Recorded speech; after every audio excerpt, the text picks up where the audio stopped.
The phone slipped from my fingers and clattered onto the kitchen counter. I couldn't breathe, couldn't think, couldn't process what Mrs. Jenkins from the Lakeside Historical Society had just told me.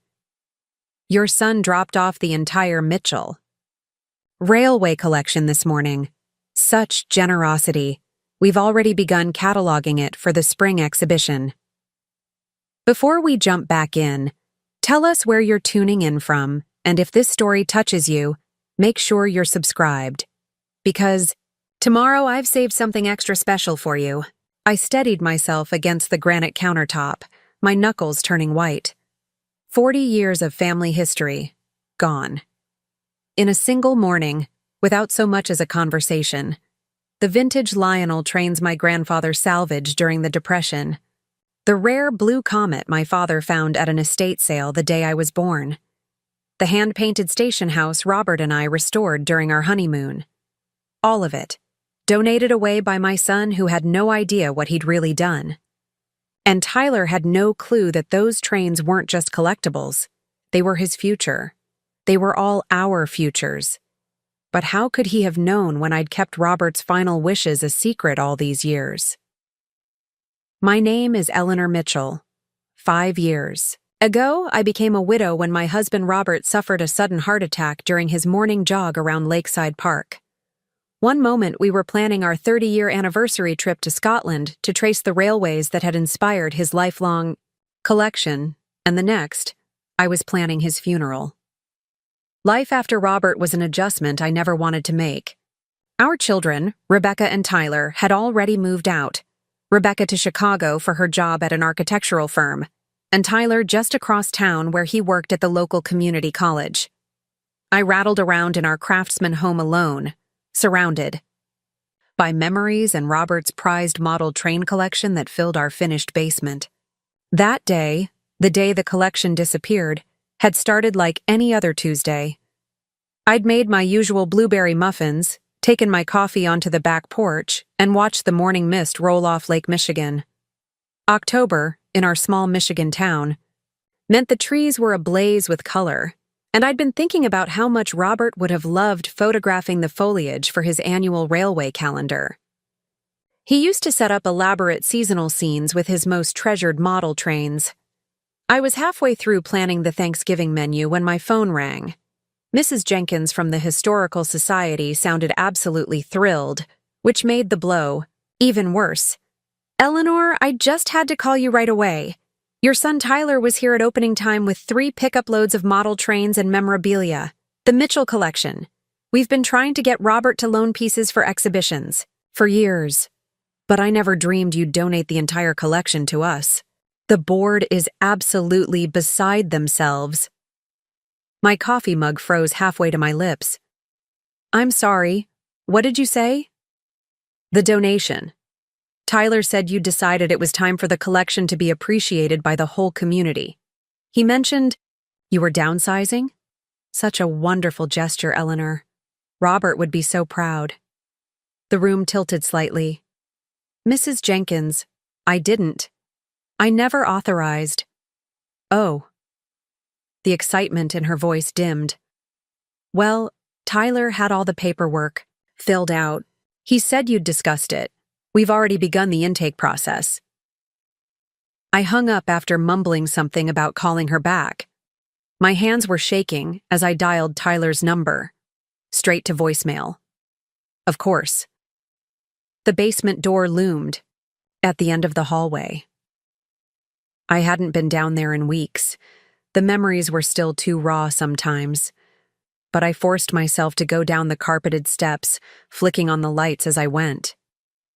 The room that had once been filled with meticulously crafted landscapes, tiny towns, and Robert's pride and joy, over 200 rare and vintage model trains, was nearly empty.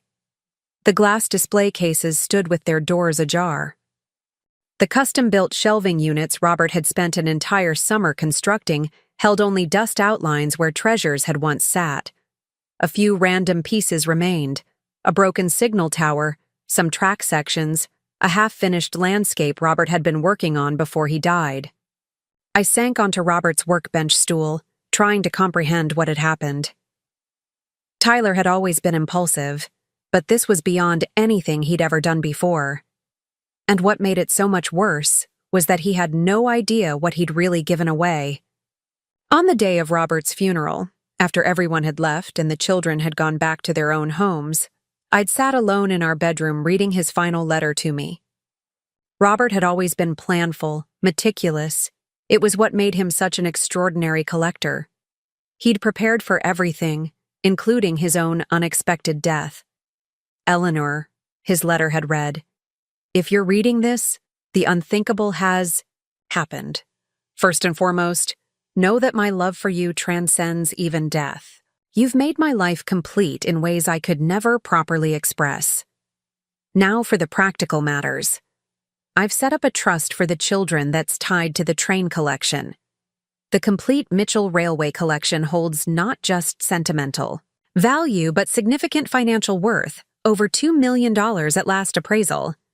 Here's what I need you to understand. The collection must remain intact until both children turn 30. At that time, they can decide together whether to maintain it or sell it, but the proceeds are their inheritance. I haven't told them about this arrangement because I wanted them to appreciate the collection for what it truly represents, our family history, not just monetary value. When the time is right, share this with them. Until then, please keep the collection safe. Rebecca. Would turn 30 next spring. I'd been waiting for the right moment to reveal Robert's plan to both children, and now the collection was gone, scattered across display cases at the Lakeside Historical Society. My phone buzzed with a text from Tyler. "Hey Mom, surprise. Cleared out Dad's train stuff for you. Now you can use the basement for that art studio you've always wanted. No need to thank me." I stared at the message, torn between fury and heartbreak. How could I tell my well-intentioned son that he'd just given away his inheritance? The doorbell rang, jolting me from my thoughts. I trudged up the stairs, still in shock, and opened the front door to find Margaret Wilson, Robert's sister-in-law, standing on my porch with a too-sweet smile that never quite reached her eyes. "Eleanor, I just heard the wonderful news from Judith Jenkins.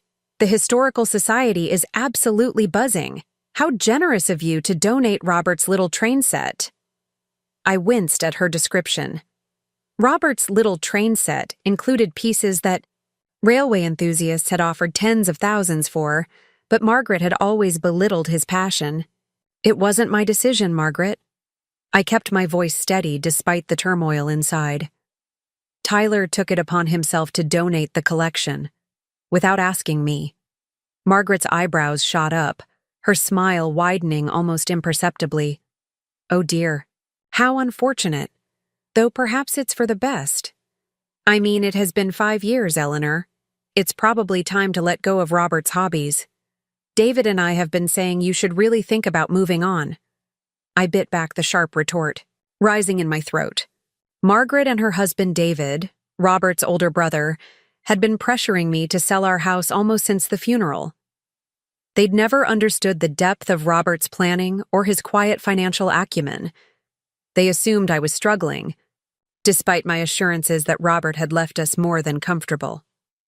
"Was there something you needed, Margaret?" I asked, not bothering to hide my exhaustion. "Oh, just being neighborly. David and I are hosting our annual Thanksgiving dinner, as usual, and we wanted to make sure you knew you're welcome. The children too, of course." Her tone made it sound like a charity invitation. "Thank you. I'll keep that in mind." I stepped back, ready to close the door. Margaret hesitated, then added, "And Eleanor, if you need help clearing out any more of Robert's things, just let us know. David would be happy to take that workshop equipment off your hands." After she left, I sat in Robert's study, surrounded by his books on railway history, and tried to formulate a plan. I needed to get the collection back without revealing to Tyler why it was so important. Not yet. Robert had been adamant about the children not knowing about the monetary value until they were both 30. He'd wanted them to appreciate the history, the craftsmanship, the stories behind each piece. I pulled out my phone and dialed the one person who might understand. Preparing and narrating this story took us a lot of time, so if you are enjoying it, subscribe to our channel. It means a lot to us. Now back to the story. Olivia, it's Eleanor. I need your help. Olivia Parker had been my best friend since we were seated alphabetically in 3rd grade, Mitchell next to Parker. She'd stood beside me at my wedding, brought meals for weeks after Robert died, and knew every secret I had, including the truth about the train collection. What's wrong? You sound terrible. Olivia's voice was warm with concern. Tyler donated Robert's entire train collection to the Historical Society. All of it. This morning. The sharp intake of breath told me she immediately understood the implications. The trust. Oh, Ellie. What are you going to do? I don't know. I can't tell him why I need it back without explaining everything, and Robert was so clear about waiting until they were both 30. Can you just ask for it back? Say it was a misunderstanding? I sighed. The donation forms are signed. And you know how proud the Historical Society is about their new acquisition policies after that scandal with the Peterson family trying to reclaim their grandfather's war medals. What about Rebecca? Could she help talk to Tyler? I considered this. Rebecca had always been the practical one, careful and thoughtful where Tyler was spontaneous and emotional. But involving her might mean telling her the truth before it was time. Maybe, I said slowly, but I'd need to be careful about how much I reveal. You need to do something quickly, Olivia warned, once they start the cataloging process and enter everything into their system. I know. My head was beginning to pound. Let me try talking to Tyler first. Maybe I can convince him it was a mistake without explaining everything. After hanging up, I texted Tyler. Need to talk to you urgently about the train collection. Please come over as soon as you can. His response came almost immediately. Can't today, Mom. Teaching late class, then meeting friends. Tomorrow lunch? Tomorrow. An entire day of knowing Robert's precious collection, our children's inheritance, was being handled by volunteers who had no idea of its true value. Some of those trains were so rare and delicate that improper handling could significantly decrease their worth. I grabbed my purse and car keys. If I couldn't reach Tyler, and I couldn't explain the situation to the Historical Society, I needed to at least make sure they understood what they were dealing with. The Lakeside Historical Society occupied a stately Victorian home on Maple Street, donated by one of the town's founding families. As I pulled into the parking lot, I saw volunteers carrying boxes from a storage van into the building. My heart constricted when I recognized the custom shipping containers Robert had built for his most valuable pieces. Inside, the normally quiet foyer was bustling with activity. Display cases had been cleared, and people were carefully unpacking trains and accessories, making notes on clipboards and taking photographs. Mrs. Jenkins spotted me and hurried over, beaming. Eleanor, have you come to see the progress? We're absolutely thrilled. The Mitchell collection will be the centerpiece of our spring exhibition, Railroads of the Midwest, A Journey Through Time. We're even applying for a grant to create special interactive displays. I forced a smile. Mrs. Jenkins, Judith, I need to speak with you privately. There's been a misunderstanding about the donation. Her smile faltered slightly. Of course. Let's step into my office. Once the door closed behind us, I took a deep breath. Tyler wasn't authorized to donate the collection. I never discussed this with him. There's been a mistake, and I need to reclaim the items. Judith's expression shifted from confusion to concern. Oh dear, I'm so sorry to hear that. But Eleanor, the paperwork has been processed. Tyler signed the donation forms as your representative. He was quite specific about it being your wish. It wasn't my wish, I said firmly. My husband's collection has significant, sentimental value to our family. Tyler was well-intentioned but mistaken. Judith shuffled some papers on her desk uncomfortably. I understand, but there are procedures. The board would need to meet, legal would need to review. It could take weeks, and we've already announced the acquisition in our newsletter. Weeks? My voice rose. This is my family's property. Technically, once the donation forms are signed, it becomes the property of the Historical Society, she said gently. I'm truly sorry, Eleanor. If you'd like to file a formal request for reconsideration, I can give you the forms, but I should warn you that rescinded donations are rarely approved. I left the Historical Society with a stack of paperwork and a deepening sense of dread. The request for donation reconsideration form made it clear that without evidence of coercion, incompetence, or fraud, donations were considered final, and explaining the real reason, that the collection was tied to a trust that couldn't be revealed yet, would mean going against Robert's explicit wishes. As I drove home, my phone rang. Rebecca. Mom? Her voice was tight with concern. I just got a weird call from Aunt Margaret congratulating me on your generous donation to the Historical Society. What's going on? I gripped the steering wheel harder. Of course Margaret would call Rebecca immediately. It's complicated, honey. Tyler took your father's train collection to the Historical Society this morning, without asking me. He what? Rebecca's shock quickly turned to anger. That collection was Dad's life. How could he just give it away? And why would Aunt Margaret be calling me about it? She always hated Dad's trains. You know your aunt, I sighed. Any excuse to insert herself. I'm calling Tyler right now. This is unacceptable. Rebecca, wait. But she had already hung up. I pulled into my driveway with a growing sense that things were about to spiral out of control. Rebecca would confront Tyler. Tyler would get defensive, and in the middle of their argument, the truth about the inheritance might come out in the worst possible way.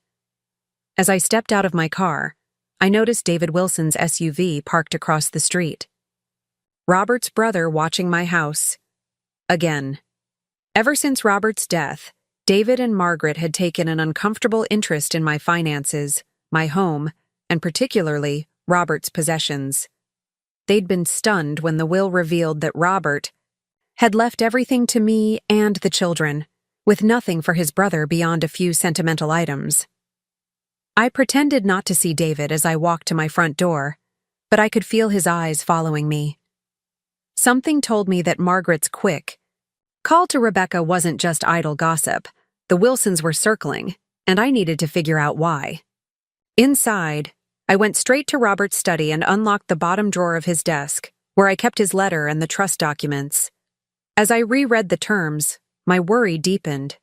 The trust specifically stated that the collection must remain intact, in family possession, until both children reached 30. If the collection was dispersed or sold before then, the trust would revert to a contingent beneficiary. And there, in black and white, was the name I'd forgotten. David Wilson. My hands began to shake. If we couldn't recover the collection, David and Margaret would inherit everything Robert had set aside for our children. $2 million would slip through our fingers, all because Tyler had been trying to do something nice for me. The doorbell rang, startling me so badly I dropped the papers. I quickly gathered them, locked them away again, and went to answer the door, half expecting to find David standing there. Instead, it was Tyler, looking confused and agitated. Mom, Rebecca just called me freaking out about Dad's trains. What's going on? I pulled my son into a hug, fighting back tears. We need to talk. I guided Tyler to the kitchen table, my mind racing to find the right words. His expression was a mixture of confusion and dawning realization that he might have made a terrible mistake. The afternoon light streamed through the bay windows, illuminating the dust motes that danced between us, a physical manifestation of the tension filling the room. Mom, what's going on? Rebecca called me practically shouting about Dad's trains. I thought you'd be happy. His voice trailed off as he took in my expression. I wrapped my hands around my mug of now cold coffee, trying to steady myself. Tyler, those trains weren't just collectibles. They meant everything to your father. I know they were his hobby, but it's been 5 years, Tyler said, leaning forward. You haven't touched them, Mom. The basement is just sitting there, a shrine to Dad that you can't even bring yourself to visit anymore. I thought it would help you move on. The sincerity in his eyes nearly broke me. He really had been trying to help in his own misguided way. Honey, I appreciate that you were thinking of me, I really do. But that collection wasn't yours to give away. It wasn't even mine, not entirely. Tyler's brow furrowed. What do you mean? Dad left everything to you.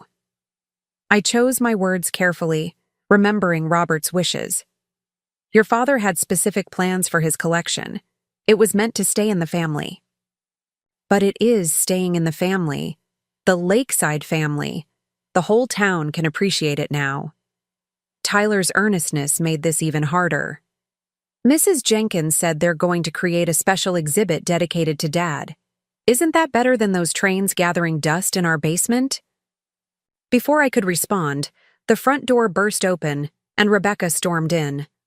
My daughter had always been the spitting image of me, same chestnut hair, same determined set to her jaw, but in that moment, she was all Robert, vibrating with the same controlled anger he would display on the rare occasions when something pushed him past his limit.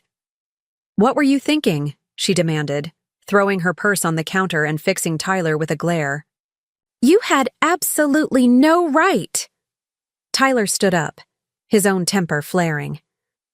I was thinking about Mom. When was the last time you even came home to check on her, Becca?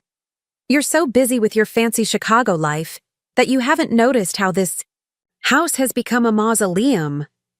Stop it, both of you, I said, raising my voice just enough to cut through their argument. This isn't helping. Rebecca took a deep breath, visibly trying to calm herself as she sat down across from me. Mom, I'm sorry, but Tyler needs to understand what he's done. That collection was Dad's legacy. It's a bunch of toy trains, Tyler muttered, though his defiance was weakening. They're not toys, Rebecca shot back. Some of those pieces are irreplaceable. Remember how Dad used to tell us about finding that rare blue comet at an estate sale the day Mom went into labor with me? Or the tiny hand-painted conductor that looks exactly like Grandpa Mitchell? I watched as Tyler's expression softened at these memories. He might have acted impulsively, but he loved his father just as much as Rebecca did. They simply processed grief differently. I didn't think, Tyler began. That's obvious, Rebecca interrupted. Enough, I said firmly. What's done is done. Now we need to figure out how to get the collection back. Rebecca straightened. What do you mean, get it back? Can't we just tell the Historical Society there was a mistake? I explained my conversation with Judith Jenkins, watching as both my children's expressions fell when they realized the complexity of the situation. So we need lawyers? Rebecca asked, her practical mind already seeking solutions. Not necessarily, I hedged, still reluctant to reveal the whole truth. First, I think we should try speaking with the board directly. Tyler, since you were the one who made the donation, you might have the best chance of explaining that it was a misunderstanding. Tyler nodded eagerly, clearly relieved to have a way to fix his mistake. I'll go first thing tomorrow. I'll explain everything. Rebecca? Wasn't satisfied. Mom, there's something you're not telling us. Why are you so adamant about getting this collection back specifically? I understand it has sentimental value, but you seem desperate. Sometimes I forgot how perceptive my daughter could be.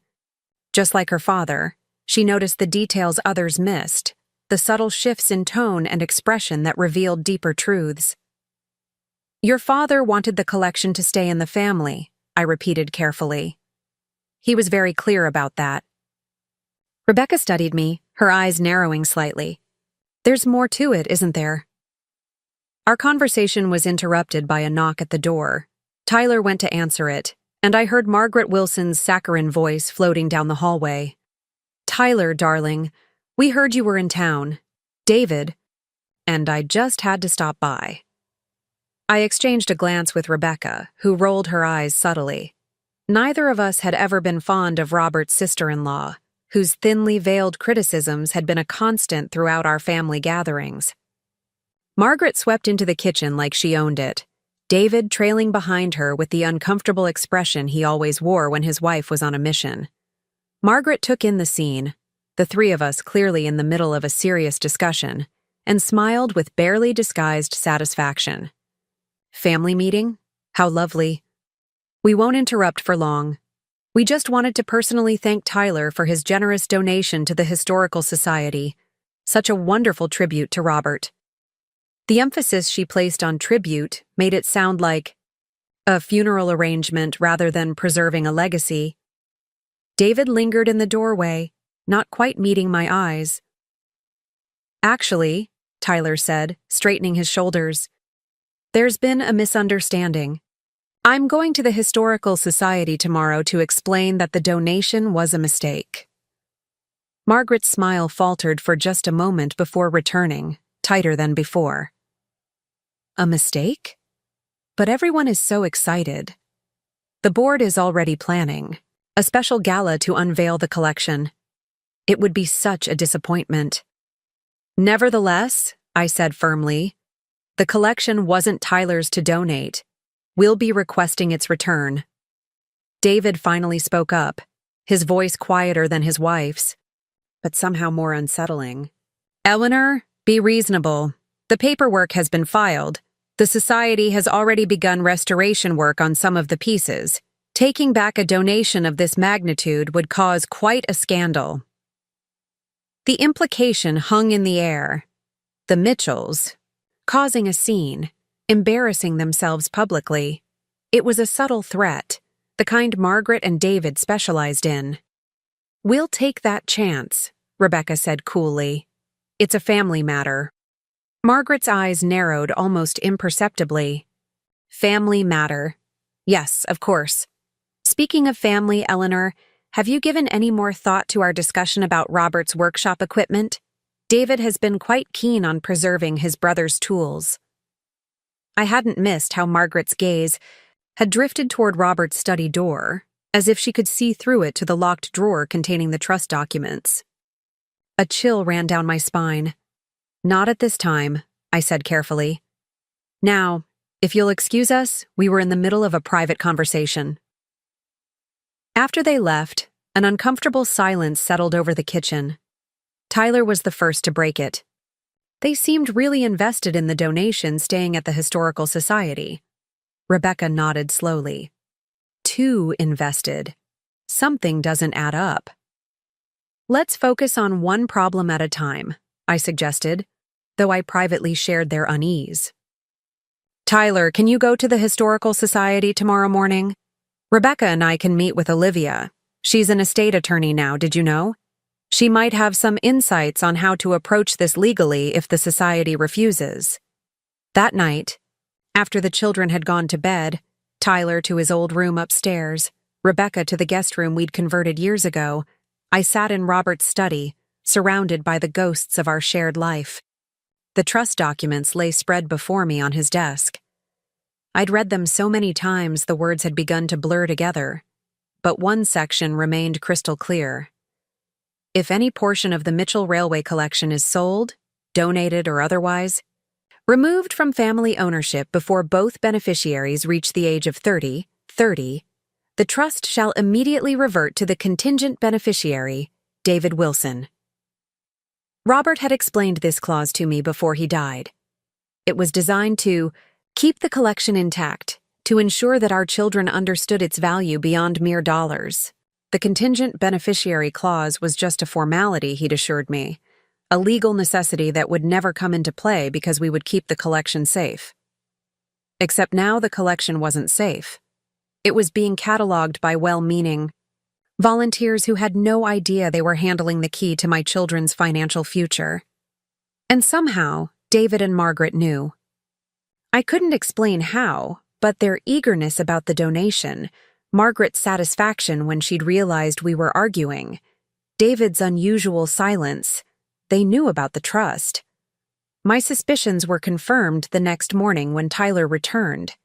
From the Historical Society, his expression a mixture of frustration and confusion. "They won't return the collection," he said, dropping into a kitchen chair. Mrs. Jenkins was sympathetic, but she said the board met in an emergency session last night and voted unanimously to keep the donation. "An emergency session?" Rebecca questioned from where she stood by the coffee pot. "That seems excessive for a routine donation." "That's not all," Tyler continued. "Guess who called the emergency meeting? David Wilson. Apparently, he's been a major donor to the society for years. And he's on the board." The pieces suddenly fit together. David hadn't been watching my house yesterday out of idle curiosity.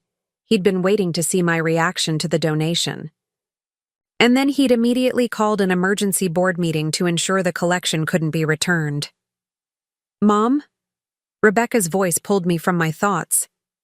What's really going on here? Why would Uncle David care so much about Dad's train? Collection? I looked at my children. Tyler, with Robert's kind eyes and impulsive heart. Rebecca, with my determination and her father's attention to detail. They deserved to know the truth, even if it wasn't how Robert had wanted them to learn it. "There's something I need to show you both," I said quietly, leading them to Robert's study. I unlocked the desk drawer and removed the trust documents and Robert's letter.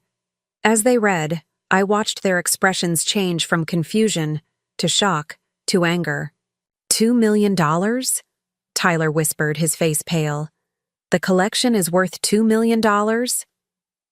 And it reverts to Uncle David if it leaves the family before we're both 30, Rebecca added, her legal mind immediately grasping the implications. Which it just did, because of the donation. Tyler looked stricken. This is my fault. I had no idea. Of course you didn't, I said gently. Your father wanted it that way. He didn't want you to value the collection for its monetary worth. He wanted you to appreciate the history, the craftsmanship, the stories behind each piece. So Uncle David and Aunt Margaret, Rebecca's voice hardened, somehow found out about the trust, I finished, and they've been waiting for an opportunity like this. But why wouldn't Dad tell us about the trust? Tyler asked, still processing. Why keep it a secret until we were 30? I smiled sadly. Your father believed that true appreciation for beautiful things couldn't exist alongside knowledge of their price tag.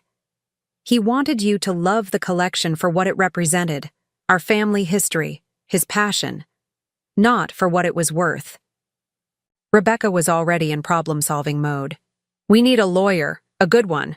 Olivia can recommend someone specializing in trusts. And I need to fix this, Tyler said firmly. I'm the one who made the donation. There has to be a way to undo it. I squeezed his hand. We'll figure it out together. But there's something else you should know.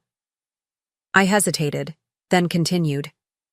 I think David and Margaret have been planning this for a while. They've been unusually interested in our finances, in the house, in Robert's possessions. I think they've been waiting for an opportunity. But how would they even know about the trust? Rebecca asked. If Dad kept it secret? I don't know, I admitted. Robert's attorney, perhaps? Or maybe they found documents when they were helping me sort through paperwork after the funeral. But they know, and now they're trying to make sure the donation stays permanent. The doorbell rang, interrupting our conversation. Rebecca went to answer it, returning moments later with Olivia. I came as soon as I got your message, Olivia said, giving me a quick hug before turning to Tyler and Rebecca.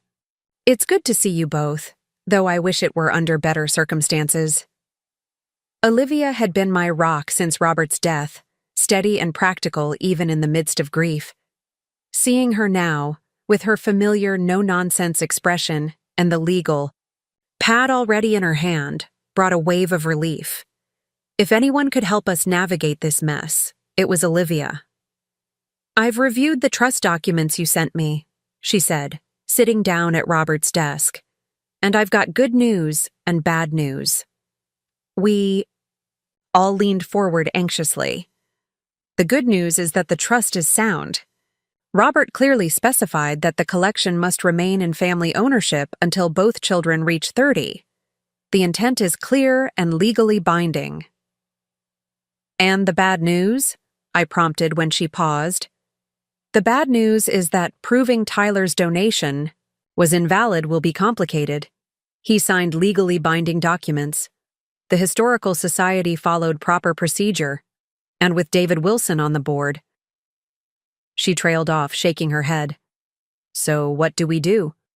Tyler asked, the guilt evident in his voice. Olivia tapped her pen against her legal pad thoughtfully. We need leverage. Something that would make the Historical Society voluntarily return the collection, regardless of the board's vote. Like what? Rebecca asked.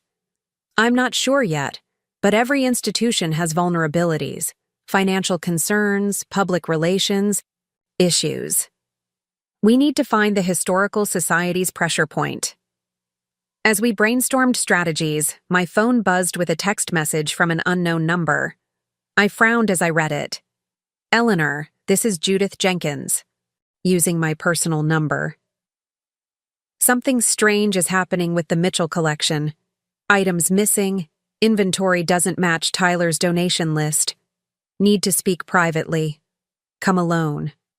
I showed the message to the others, a flicker of hope igniting within me. It could be a trap, Rebecca warned, set up by Uncle David. Or it could be our leverage, Olivia countered. If items are already missing? I need to go, I decided. But not alone. I looked at Olivia. Will you come with me? As my attorney? Olivia nodded, already gathering her things. Tyler, Rebecca, keep researching the Historical Society. Financial records, board minutes, anything publicly available. Look for irregularities, especially involving David Wilson. As we prepared to leave, another text came through from Judith. Meet at Lakeside Coffee Shop, not the Society. 2 p.m. Bring the original inventory if you have it. The Lakeside Coffee Shop was busy with the afternoon crowd when Olivia and I arrived. Judith was already there, seated in a corner booth, nervously shredding a napkin. She looked up with relief. When she saw us, though her expression faltered slightly at the sight of Olivia, "Thank you for coming," she said as we sat down. "I wasn't sure if you would." "Your message was concerning," I replied carefully. "You mentioned missing items?" Judith glanced around before leaning forward and lowering her voice. "Something isn't right, Eleanor. When Tyler brought in the collection, we did a preliminary inventory, standard procedure. But last night after the emergency board meeting—" "The one David Wilson called," Olivia interjected. Judith nodded. "Yes, after that meeting, I noticed discrepancies. Some of the most valuable pieces weren't where they should be. The Blue Comet, the limited edition Union Pacific Big Boy, the custom Lionel pieces from the 1930s, all missing from the cataloging room." My heart sank. Those were some of the most valuable trains in the collection, worth tens of thousands each. Could they have been misplaced? I asked. The volunteers might not know what they're looking for. Judith shook her head firmly. I supervised the unpacking myself. Those pieces were definitely there yesterday morning, but when I came in this morning to continue cataloging, they were gone. And there's no record of them being moved to secure storage. "Have you reported this to the board?" Olivia asked, her pen poised over her legal pad. Judith's expression turned troubled. That's the other strange thing. When I tried to raise the issue with the board president, he told me the matter had already been addressed, that David Wilson had personally taken charge of the most valuable items for special conservation treatment. But there's no documentation, no paperwork, nothing in our system about any conservation plans. I exchanged a glance with Olivia, whose raised eyebrow told me she was thinking the same thing I was. David was stealing the collection piece by piece. "Judith," I said carefully. Would it surprise you to learn that my brother-in-law stands to gain financially if my husband's train collection is no longer in my family's possession? Her eyes widened. What are you saying? I'm saying that David Wilson has a serious conflict of interest that he didn't disclose to the board. And now some of the most valuable pieces in my husband's collection have mysteriously disappeared into his custody. Judith looked genuinely distressed. I've worked at the Historical Society for 27 years. We have protocols, procedures. This isn't how we operate. No, Olivia agreed. It's how someone operates when they're trying to trigger a trust reversion clause without being too obvious about it. I don't understand, Judith said. My husband established a trust tied to his train collection, I explained. If the collection leaves family ownership before both our children turn 30, the trust, worth approximately $2 million, reverts to David Wilson instead. Judith gasped. But that means David orchestrated this whole situation, Olivia finished. He saw an opportunity when Tyler made the donation, called an emergency board meeting to ensure it couldn't be returned, and is now apparently helping himself to the most valuable pieces. This is terrible, Judith whispered. The Historical Society would never knowingly participate in something like this. I believe you, I assured her. Which is why I'm hoping you'll help us. How? Olivia leaned forward. We need documentation. Proof that items are missing and that David took them without proper authorization. We need copies of the board meeting minutes, the emergency session notes, any correspondence about the donation. Judith hesitated, conflict clear on her face. That would be violating my professional obligations. Judith, I said gently, you texted me because you knew something was wrong. The Historical Society is being used in what amounts to a family inheritance theft. Is that really what you want your institution's legacy to be? After a long moment, she nodded slowly. I'll need time to gather everything discreetly, and I can't formally release anything without board approval. Informally, then, Olivia suggested. For now, we just need to understand what we're dealing with. As we left the coffee shop, Olivia was already making calls to colleagues specializing in trust law. This changes everything, she told me as we walked back to my car.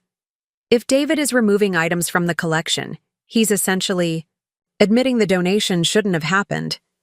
We might be able to use this to force a return of the entire collection. If we can prove it, I reminded her. That's what Judith is going to help us with. And in the meantime, she gave me a meaningful look. You might want to start documenting everything. Your interactions with David and Margaret, any unusual behavior since Robert's death. If they've been planning this, there might be a pattern we can establish. Back at home, we found Rebecca and Tyler surrounded by printed documents and open laptop screens. They looked up eagerly when we entered. We found something, Rebecca announced, holding up a stack of papers. Financial records for the Historical Society going back 5 years. Guess who suddenly became their largest donor 3 years ago? Uncle David, I guessed. Exactly. Right after Dad died. He's donated over $100,000 since then. And look at this. She handed me a document with several sections highlighted. He specifically earmarked his donations for collection acquisition and preservation. He's been setting this up for years. Tyler, who had been uncharacteristically quiet, spoke up. There's more. I called Dad's old attorney, Mr. Greenberg. Told him I was trying to understand Dad's estate planning. He wouldn't give me specifics because of attorney-client privilege, but he did say something interesting. We all looked at him expectantly. He said that about a month before Dad died, someone requested copies of all trust documents related to Dad's estate. The request came from a law firm representing David Wilson. A cold weight settled in my stomach. So David has known about the trust for years, even before Robert died.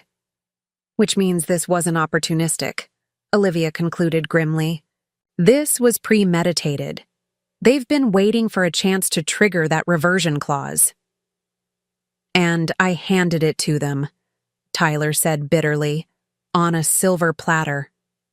I moved to sit beside my son, putting my arm around his shoulders. You couldn't have known. None of us saw this coming. So what do we do now? Rebecca asked, her analytical mind already moving past shock to solutions. Olivia considered for a moment. We fight on multiple fronts. First, we formally challenge the donation based on Tyler's lack of authority to represent Eleanor. Second, we alert the Historical Society Board, except David, obviously, about the missing items and the conflict of interest. Third, she said, her expression hardening, we confront David and Margaret directly. Confront them? I questioned, uncertainty creeping into my voice. Is that wise? Sometimes the direct approach is best, Olivia replied. Let them know we're on to them. See how they react. It might give us additional ammunition. As if on cue, my phone rang. Margaret Wilson's name flashed on the screen. I looked at the others, then put the phone on speaker. Hello, Margaret. Eleanor, darling. Her voice dripped with false sweetness. I've just heard the most disturbing news. Are you really trying to take back Robert's trains from the Historical Society? After Tyler so generously donated them? I took a deep breath, choosing my words carefully. The donation was made without my authorization, Margaret, and apparently some of the most valuable pieces are already missing, in David's possession, from what I understand. A beat of silence, then, I'm sure there's been a misunderstanding. David is simply helping to preserve the more delicate items. He knows how much they meant to Robert. Does he? I asked coolly. Then he should understand why they need to be returned to the family. All of them. Eleanor. Margaret's voice hardened slightly, the pretense of warmth slipping. Be reasonable. The donation has been made. The society has announced it publicly. Trying to rescind it now would just cause embarrassment for everyone, especially Tyler. The thinly veiled threat wasn't lost on any of us. Tyler's face flushed with anger, but I placed a steadying hand on his arm. Actually, Margaret, I think the embarrassment would fall elsewhere. On board members who fail to disclose conflicts of interest, perhaps. Or on individuals who remove valuable items without proper documentation. The Historical Society takes their procedures very seriously, from what I understand. Another silence, longer this time. When Margaret spoke again, her voice had lost its honeyed tone entirely. You're making a mistake, Eleanor. David and I have only ever wanted what's best for the family. For your family, perhaps, I replied, evenly. Not for mine. We should talk about this in person, she said abruptly. Dinner tonight. Our house. 8 o'clock. Before I could respond, she hung up. We all stared at the phone for a moment, processing what had just happened. It's a trap, Rebecca said immediately. They're trying to control the situation. Or they're panicking, Olivia countered. Either way, it gives us an opportunity. For what? Tyler asked. To see what they know, what they're willing to admit. And maybe, Olivia said with a small, determined smile, to set our own trap. The afternoon passed in a flurry of preparation. Olivia worked on legal documents challenging the donation, while Rebecca researched the Historical Society's bylaws regarding conflicts of interest. Tyler and I went through Robert's meticulous collection records, creating a comprehensive inventory of exactly what should have been donated and what was now apparently missing. As evening approached, nerves began to set in. I found myself in front of my closet, deliberating over what to wear to a dinner with people who were actively trying to steal my children's inheritance. It seemed absurdly mundane, yet somehow important. I finally settled on a simple black dress, Robert's favorite, with his mother's pearls, armor of a sort. Are you sure about this? Tyler asked as we prepared to leave. We could just call a lawyer, let them handle everything. I touched the pearls at my throat, drawing strength from their familiar weight. David and Margaret have been manipulating this situation from the shadows for years. It's time to bring everything into the light. Rebecca adjusted her blazer, looking every inch the successful professional she was. Together, then. As we drove to the Wilsons' house, Olivia rehearsed our strategy one more time. Remember, we're not accusing anyone directly tonight. We're gathering information. Let them do most of the talking. People reveal more when they're trying to convince you of something. The Wilsons lived in the most expensive neighborhood in Lakeside, their house a sprawling modern structure that always seemed designed more to impress than to welcome. As we pulled into their circular driveway, I noticed David watching from an upstairs window. He disappeared as soon as our eyes met. "Here we go," I murmured, more to myself than the others. Time to find out just how far they're willing to go. Margaret opened the door with a practiced smile that didn't reach her eyes. She wore an elegant navy dress that probably cost more than most people's monthly rent, her silver hair perfectly coiffed, not a strand out of place. Everything about her screamed controlled perfection. "Eleanor! Tyler! Rebecca!" she greeted us, her gaze cooling noticeably when it landed on Olivia. "I don't believe we were expecting additional guests." "Olivia is family," I said firmly, stepping inside without waiting for a proper invitation. "And my attorney."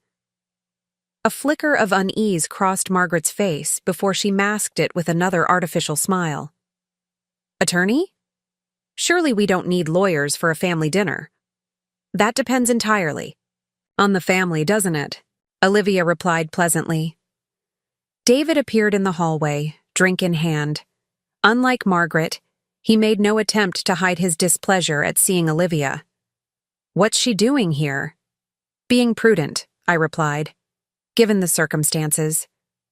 David's jaw tightened, but he gestured stiffly toward the dining room. "Dinner's ready. We can talk while we eat." The Wilsons' dining room was as ostentatious as the rest of their house.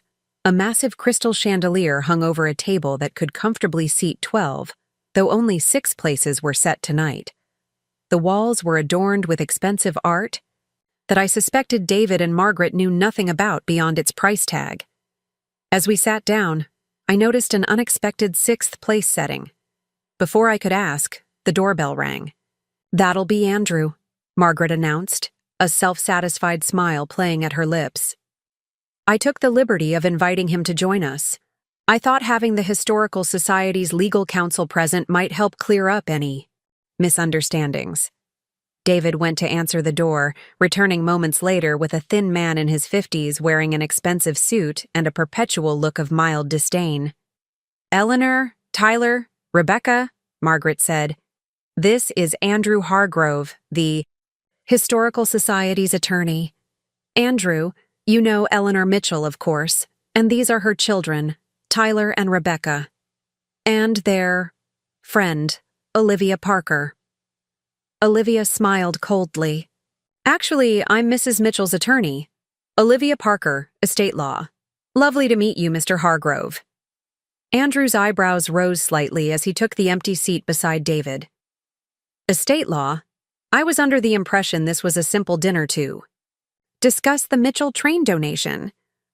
"Nothing about this situation is simple," Rebecca said, her voice clipped. Margaret clapped her hands together. "Let's save the heavy discussion for after the first course, shall we?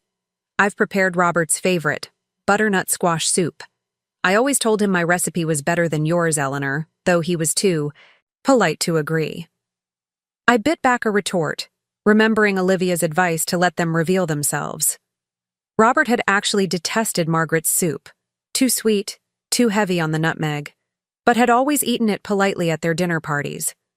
Just one of the many small fictions that had characterized our relationship with the Wilsons over the years. While Margaret served the soup, David kept the conversation deliberately light, asking Rebecca about her work in Chicago, Tyler about his classes at the community college. It was surreal, this pantomime of normal family dinner conversation while the real issues loomed unspoken between us. Finally, as the soup bowls were cleared away, David leaned back in his chair, swirling his wine glass. "So, Eleanor, Margaret tells me you're having second thoughts about Tyler's generous donation." "Tyler wasn't authorized to make that donation," I replied evenly. "And you know it." David feigned surprise. "How would I know that? Tyler came to the Historical Society with all the proper paperwork, signed as your representative. Everything appeared to be in order." Andrew Hargrove nodded in agreement. "From a legal standpoint, the donation was properly executed. The paperwork clearly designated Tyler as acting on your behalf, Mrs. Mitchell." Tyler shifted uncomfortably beside me. "I never claimed to be representing my mother. I thought I was doing something nice, making a decision about items that hadn't been touched in years." "The intent doesn't change the legal reality," Andrew said dismissively. "The forms were signed, the donation was accepted. The collection now belongs to the Lakeside Historical Society." Olivia set down her wineglass deliberately. "Actually, Mr. Hargrove, intent is rather important in contract law, as is disclosure of conflicts of interest. I'm curious, were you aware that David Wilson stands to gain approximately $2 million if the Mitchell train collection remains out of family ownership?" Andrew's expression shifted from smug to confused. "I don't know what you're talking about." "No?" Olivia asked innocently. "How strange that a board member with such a significant financial interest in a donation wouldn't disclose it. Almost as strange as valuable pieces from that donation disappearing into said board member's personal custody without proper documentation." Margaret's soup spoon clattered against her bowl. "That's absurd.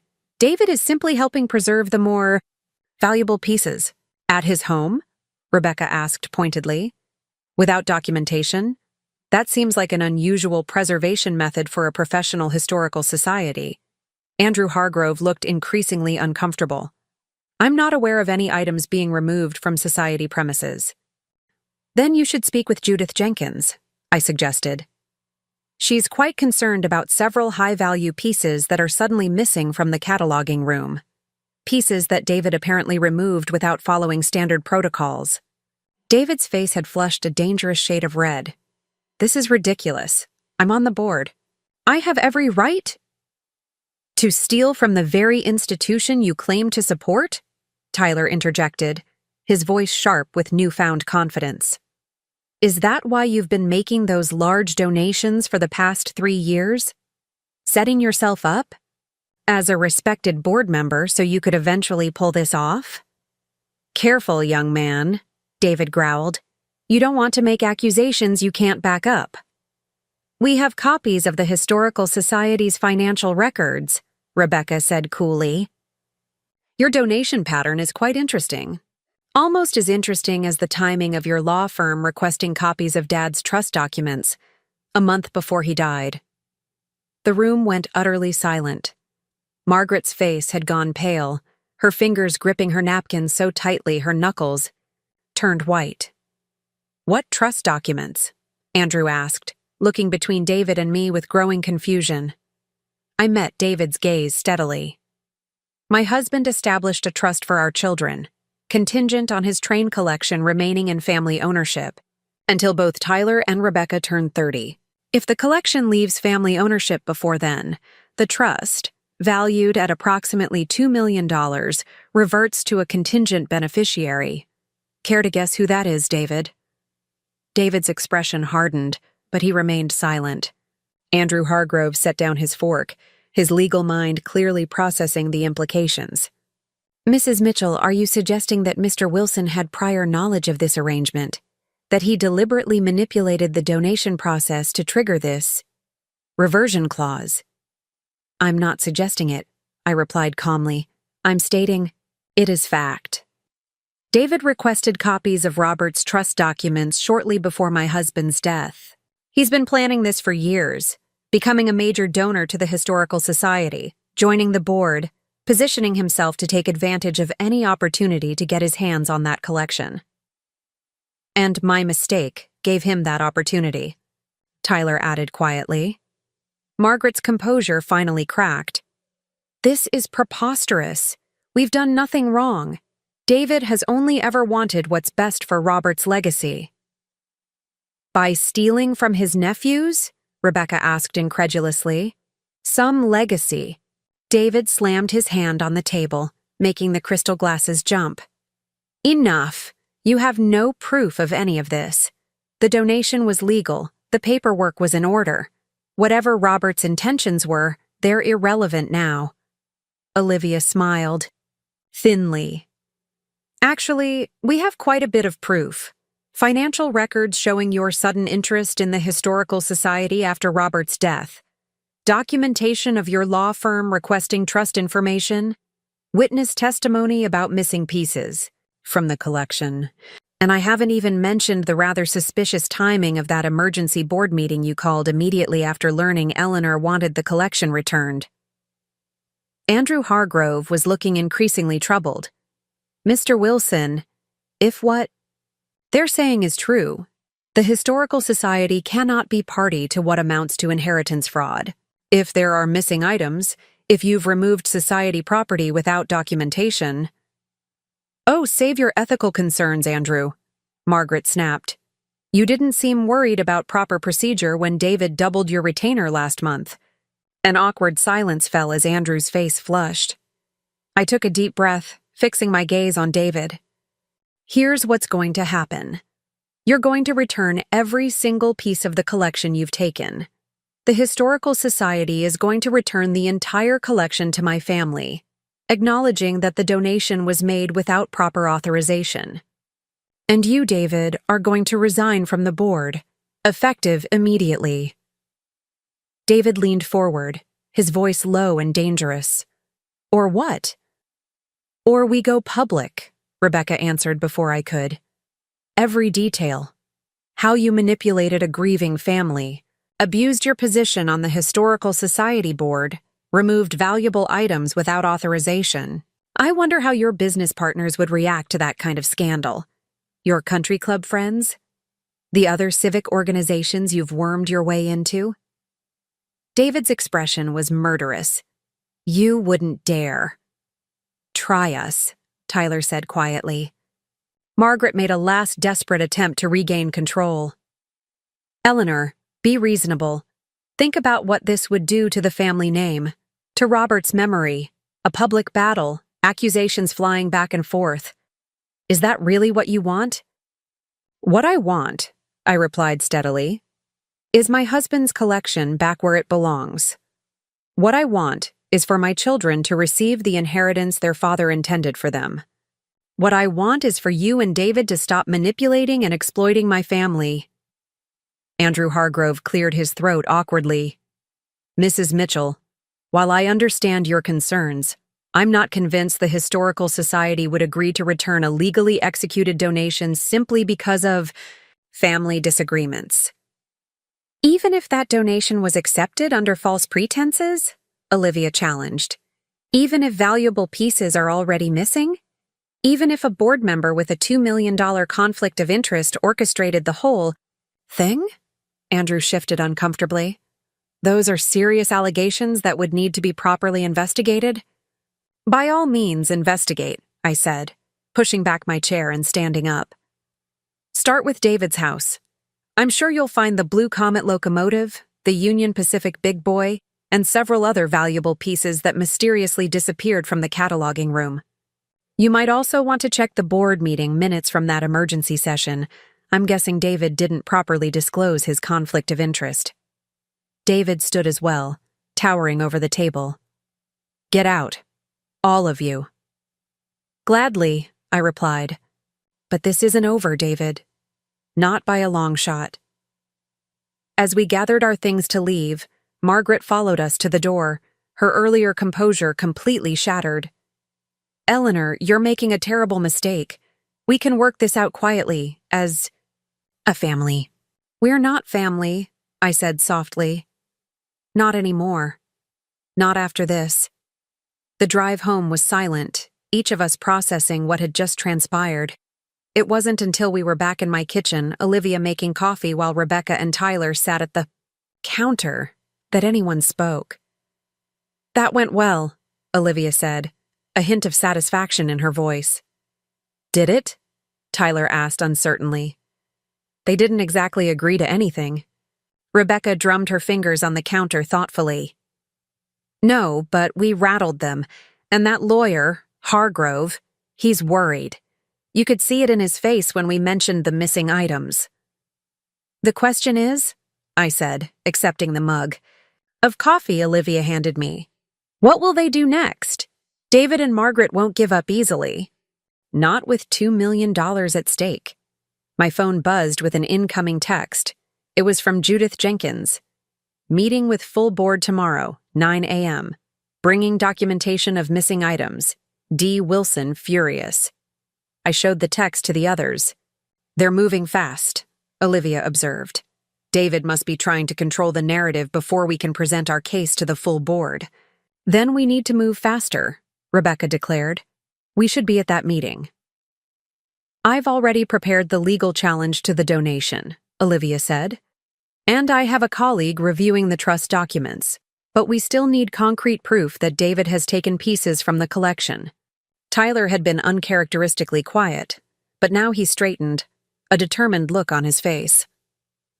I know where the trains are. We all turned to look at him.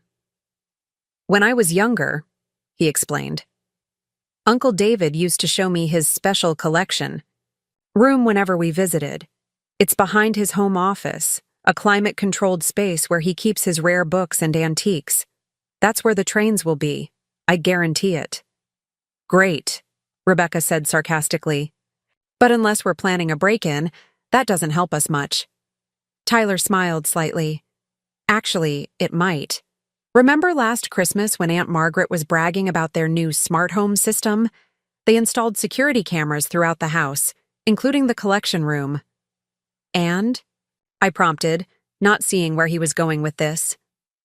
And, Tyler continued, his smile widening, they asked me to set it up for them.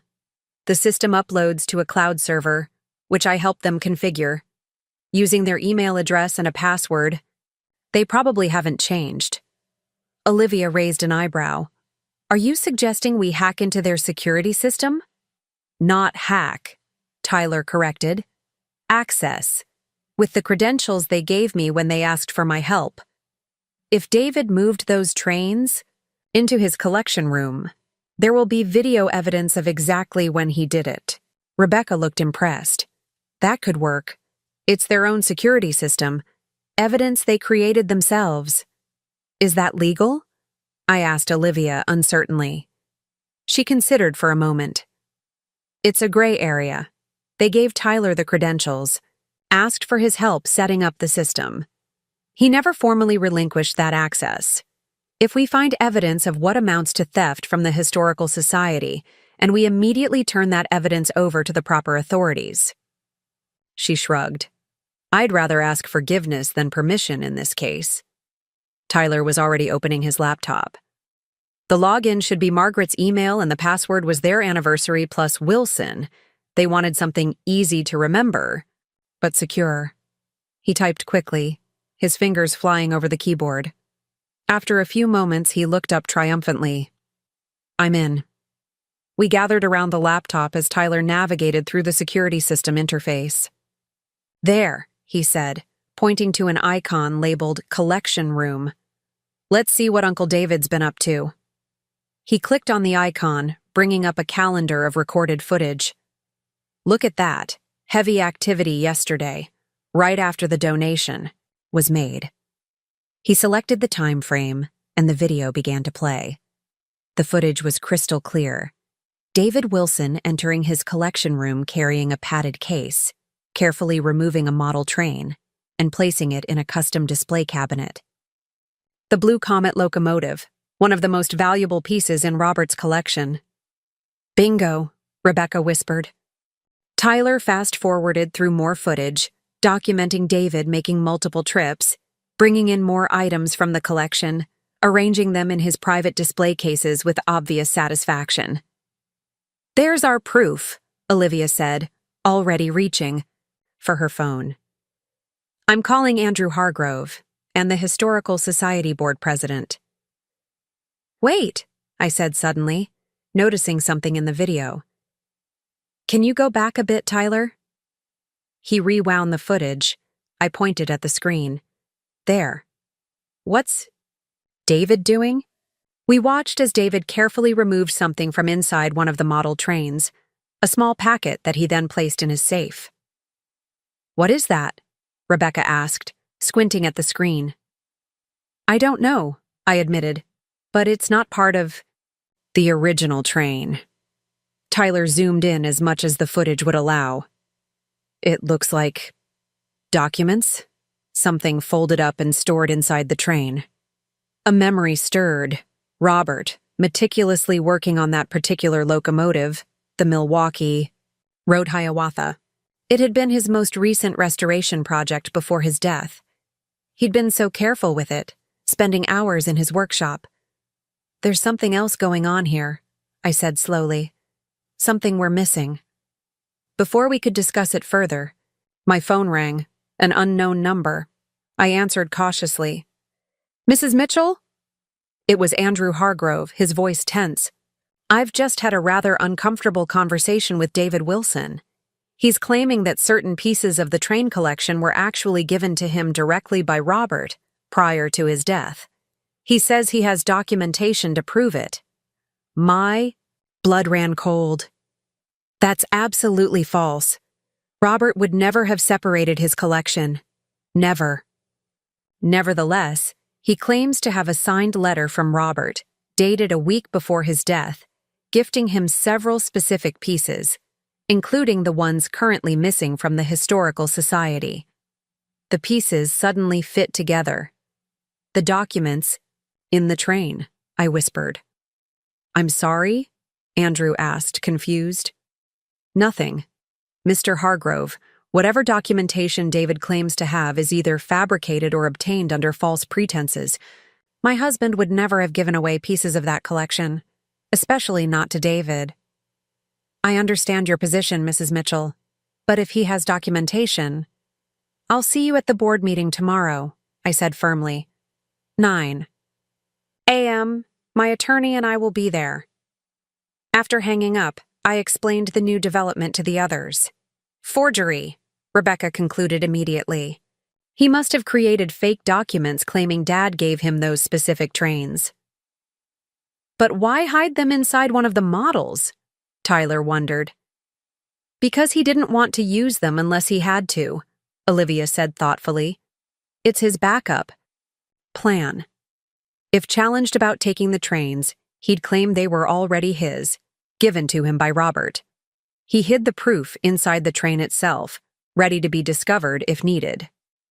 That's diabolical, Tyler muttered. And desperate, I added. David must have realized at some point that the trust was legitimate, that it would stand up to legal scrutiny. So he created this fallback position, claiming that Robert had given him specific pieces before his death. Rebecca was pacing now, thinking aloud. But if he forged documents, we can prove it. Handwriting analysis, paper dating. Those kinds of forensic examinations take time, Olivia cautioned, and money. Meanwhile, the Historical Society might decide to stay out of what looks like a complicated family dispute. So we need something more immediate, I concluded. Something that proves beyond doubt that David is lying. We fell silent, each trying to think of a solution. Finally, Tyler spoke up hesitantly. What about Dad's journals? I looked at him in surprise. His collection journals? What about them? Dad documented everything about those trains, right? Every repair, every restoration, every acquisition. If those specific models were still in his possession when he died, his journals would show it. There'd be no record of him giving them to Uncle David. The journals are in the basement workshop, I said, already moving toward the hallway. I haven't touched them since he died. The basement workshop was exactly as Robert had left it, frozen in time. His tools laid out precisely on the workbench, half-finished projects covered in dust cloths, and there, on the bookshelf, a row of leather-bound journals, meticulously organized by year. I ran my fingers over the spines, finding the last volume, the one Robert had been writing in during his final months. With trembling hands, I opened it, revealing Robert's neat, precise handwriting. "Here," I said, turning to the last entries. His final restoration project was the Milwaukee Road Hiawatha, the very train David took the documents from.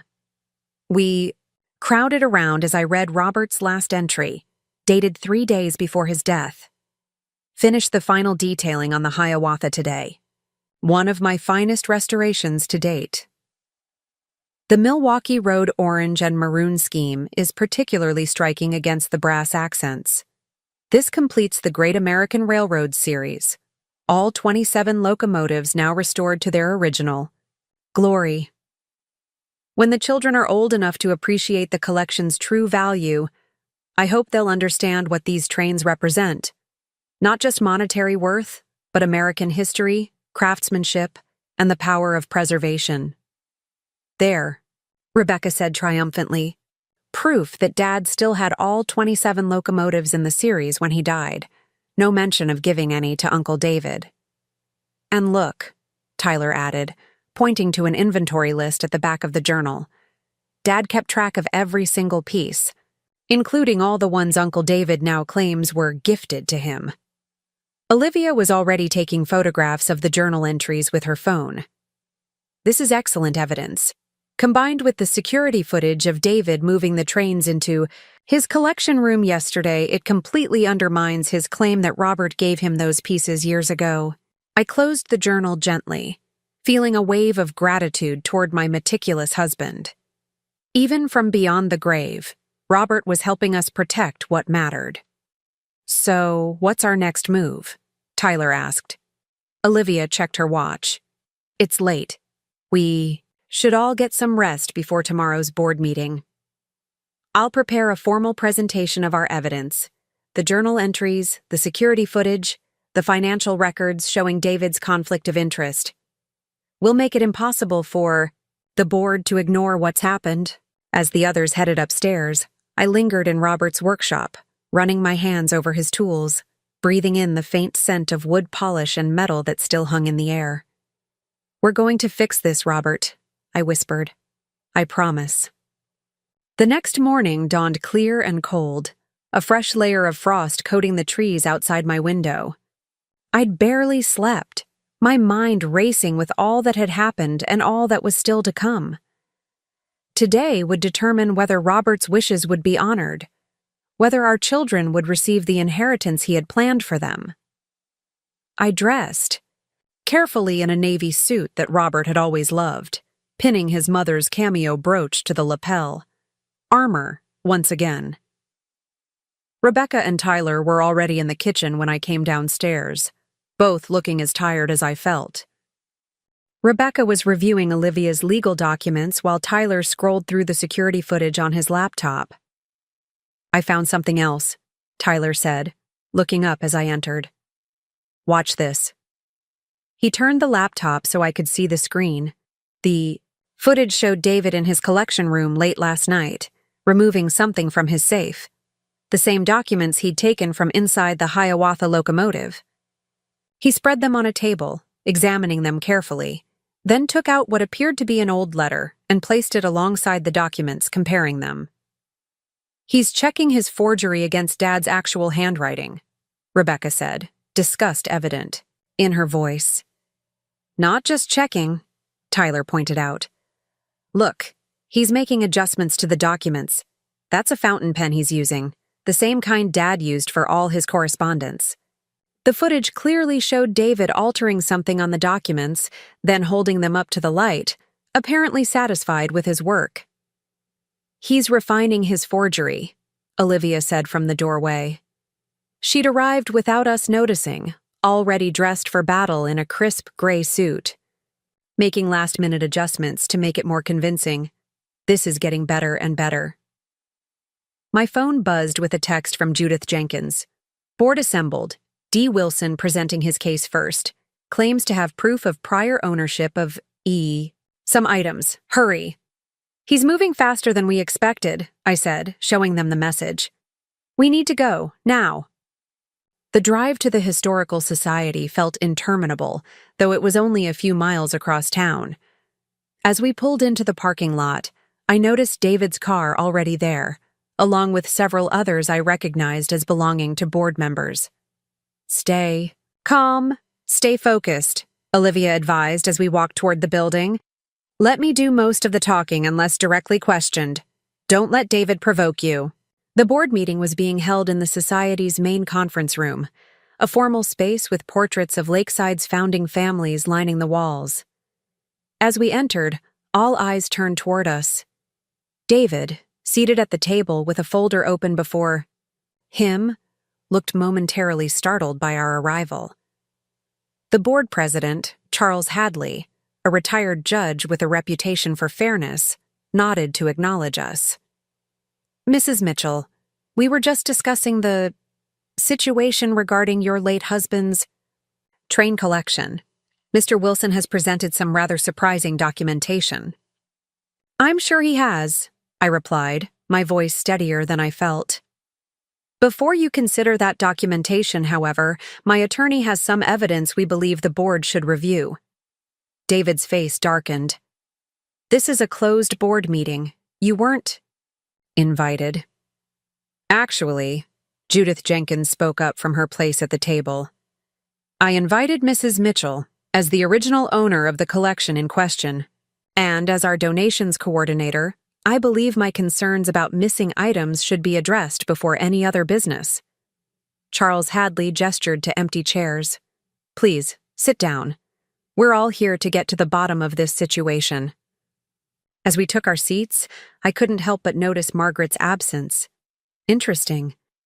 Perhaps she'd chosen to distance herself from whatever was about to unfold. Olivia wasted no time. Board members, we have evidence that Mr. Wilson has improperly removed valuable items from the Mitchell train collection without authorization and is now attempting to claim prior ownership of those items through what we believe is fraudulent documentation. David half rose from his seat. This is outrageous. I have a signed letter from Robert Mitchell clearly stating, Mr. Wilson, Olivia cut in smoothly. Before you continue, I think the board should see this footage from your home security system. Tyler connected his laptop to the conference room's projector, and suddenly the video was playing on the large screen at the end of the room, David bringing the trains into his collection room, removing the documents from inside the locomotive, and later, making alterations to those same documents. The room fell silent as the footage played. David's face had gone ashen. As you can see, Olivia continued when the video ended, Mr. Wilson removed these items from the Historical Society yesterday, after the donation was made. He then retrieved documents hidden inside one of the locomotives, documents he is now presumably presenting as proof of prior ownership. Charles Hadley turned to David, his expression grave. Mr. Wilson, would you care to explain what we've just seen? David remained silent, his jaw working as if he were physically restraining himself from speaking. Furthermore, Olivia pressed on, we have Robert Mitchell's collection journals, which document his ownership of these exact items up until his death. There is no record of any gift to David Wilson. She passed photocopies of the journal entries around the table. Andrew Hargrove, seated beside David, looked increasingly uncomfortable. Mr. Wilson assured me he had legitimate documentation of ownership predating Mr. Mitchell's death. The document is real, David finally said, his voice tight. Robert did intend for me to have those specific pieces. He told me so many times. Then why hide the letter inside a locomotive? Rebecca challenged. Why not present it 5 years ago when Dad died? Why wait until now, when the entire collection was mistakenly donated? Charles Hadley examined the journal copies, then looked up at David. These entries clearly show Robert Mitchell still possessed and was working on these trains days before his death. There's no mention of any gift to you. Robert was private about such things, David insisted. but his argument sounded hollow even to my ears. "There's another matter the board should be aware of," Olivia said, laying down her final card. "David Wilson has a significant financial interest in ensuring the Mitchell train collection remains out of family ownership. A trust worth approximately $2 million reverts to him if the collection is sold or donated before both Mitchell children turn 30. This conflict of interest was never disclosed to the board." Several board members exchanged shocked glances. Charles Hadley's expression hardened. "Is this true, David?" David's silence was damning. Judith Jenkins spoke up, her voice quivering with controlled anger. "As donations coordinator, I find this deeply troubling. Not only the removal of items without proper documentation, but the failure to disclose such a significant conflict of interest when the donation was being considered." Charles Hadley looked around the table, taking in the expressions of the other board members. A consensus seemed to form without words being spoken. "In light of this evidence," he said formally, "I move that we immediately return the entire Mitchell train collection to the Mitchell family, acknowledging that the donation was accepted under questionable circumstances and that the collection's integrity has been compromised by the unauthorized removal of items." "Seconded," said Judith Jenkins immediately. "All in favor?" Charles asked. Every hand around the table went up, except for David's. "Motion carried," Charles declared. "Mrs. Mitchell, we offer our sincere apologies for this unfortunate situation. The Historical Society will arrange for the immediate return of all items still in our possession. Mr. Wilson," he continued, his voice cooling considerably, "the board will require the immediate return of any items you have removed, along with your resignation from this board." David stood abruptly, gathering his papers. "This isn't over," he muttered, glaring at me before storming out of the room. "Actually," I said quietly to Olivia, "I think it is." The next 2 weeks passed in a blur of activity. The Historical Society, clearly mortified by their involvement in David's scheme, worked efficiently to return every piece of Robert's collection. Judith Jenkins personally supervised the packing and transport, ensuring each model was handled with the same care Robert would have insisted upon. The pieces David had taken to his home were the last to be returned, delivered by a courier service, with a terse note stating only that all items were accounted for.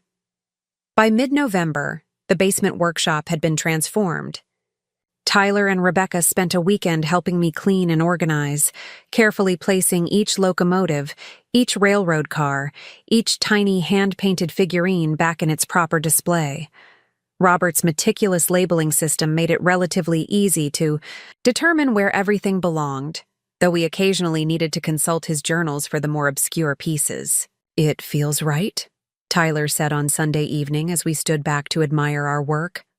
The collection gleamed under the specialized lighting Robert had installed, each piece telling its own story of American innovation and history. "Like Dad's back. With us in some way." Rebecca nodded, squeezing my hand. "I never really appreciated how beautiful these are. The craftsmanship, the attention to detail. I can see why Dad loved them so much." "He would be so proud of both of you," I said, my throat tight with emotion. "Not just for saving the collection, but for understanding what it represents." That night, after the children had gone to their respective homes, Tyler back to his apartment across town, Rebecca to the airport for her flight to Chicago, I sat alone in Robert's study, feeling a strange mixture of triumph and unease. We had won this battle, certainly. The collection was back where it belonged. David had been forced to resign from the Historical Society board in disgrace, and the trust remained intact for the children's future. Yet something about David's final words at the board meeting, "This isn't over," continued to gnaw at me. I knew my brother-in-law well enough to understand that he wouldn't simply accept defeat, especially with so much money at stake. David had always been the type to hold grudges, to plot and scheme until he got what he wanted. $2 million was more than enough motivation for a man like him to keep trying. My phone rang, startling me from my thoughts. The screen showed Olivia's number. "Everything okay?" she asked when I answered. "You sound tired." "Just thinking," I admitted, wondering what David might try next. Olivia was silent for a moment. "You think he has another play?" "Don't you? He's not the type to give up easily." "True," she conceded, "but his options are limited now.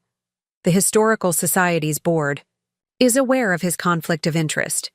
His attempt to claim prior ownership of pieces was thoroughly debunked, and we have video evidence of him essentially stealing from a public institution and attempting to forge documents. If he pushes further, he risks more than just public embarrassment." "I suppose you're right," I said, though I wasn't entirely convinced. "Maybe I'm just being paranoid." "Not paranoid, Eleanor. Cautious, and with good reason. But try to enjoy this victory, at least for tonight. You've protected Robert's legacy and your children's future. That's no small accomplishment." After we hung up, I tried to follow Olivia's advice.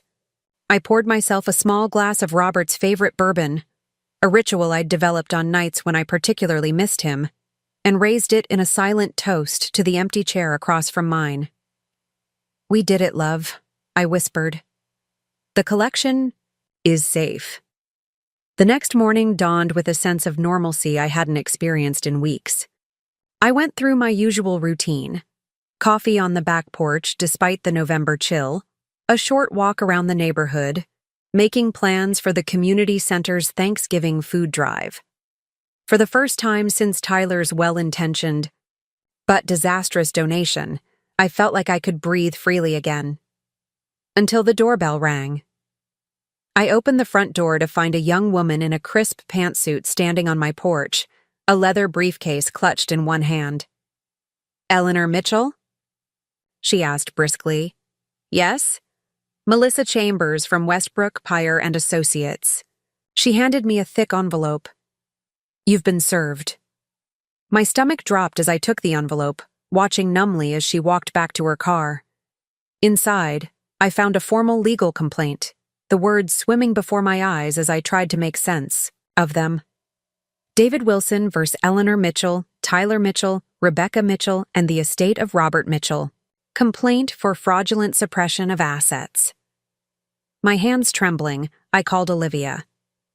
"He's suing us," I said when she answered, my voice barely above a whisper. "David is suing all of us, me, Tyler, Rebecca, even Robert's estate." "Slow down," Olivia said calmly. "What exactly is the lawsuit claiming?" I scanned the dense legal language, trying to extract the core accusation. Something about fraudulent suppression of assets. He's claiming that Robert had other valuable collections that were concealed from him after Robert's death.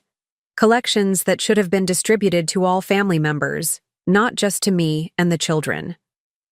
"That's absurd," Olivia said dismissively. "Robert's will was clear and properly executed. All his possessions went to you and the children, with a few specific items designated for other family members. David received exactly what was intended for him: Robert's fishing gear and a few family photographs. He's claiming there were hidden assets," I continued, turning to the next page. "Items of significant value that were never disclosed during the probate process." "What items specifically?" Olivia asked, her tone sharpening slightly. I read further, my confusion growing. He's talking about coin collections, first edition books, vintage watches. None of this makes sense, Olivia. Robert didn't collect any of those things. The trains were his passion, his only significant collection. "This sounds like a fishing expedition," Olivia said after a moment. "He's throwing out accusations hoping something will stick. Is there anything in the complaint that mentions the train collection specifically?" I flipped through the pages. Yes, here it is. He's arguing that the trains were just one part of Robert's total collections, and that their value was deliberately understated during probate to prevent other beneficiaries from receiving their fair share. "Ridiculous," Olivia muttered. The trains were fully documented in Robert's will and the trust documents. Their value was properly appraised at the time. She paused, clearly thinking. This is a harassment tactic, Eleanor. David knows he can't get the trains directly, so he's trying another angle, claiming there were other collections or that the trains were undervalued. He's hoping to force a settlement that would give him access to some portion of the trust assets. Can he do that? I asked, fear coiling in my stomach. Not successfully, not with the documentation we have, but he can certainly make the process unpleasant. Lawsuits like this are designed to drain resources and wear down resistance.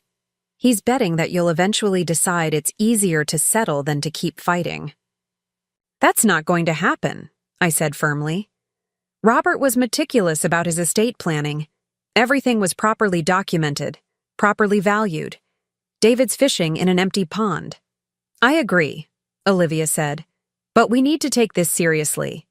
Nonetheless, I'll file a response immediately and push for dismissal. In the meantime, we should gather any documentation you have regarding Robert's assets at the time of his death. Appraisals, inventory lists, anything that shows full disclosure during probate. After hanging up, I sat at the kitchen table, staring at the legal documents before me. A wave of weariness washed over me.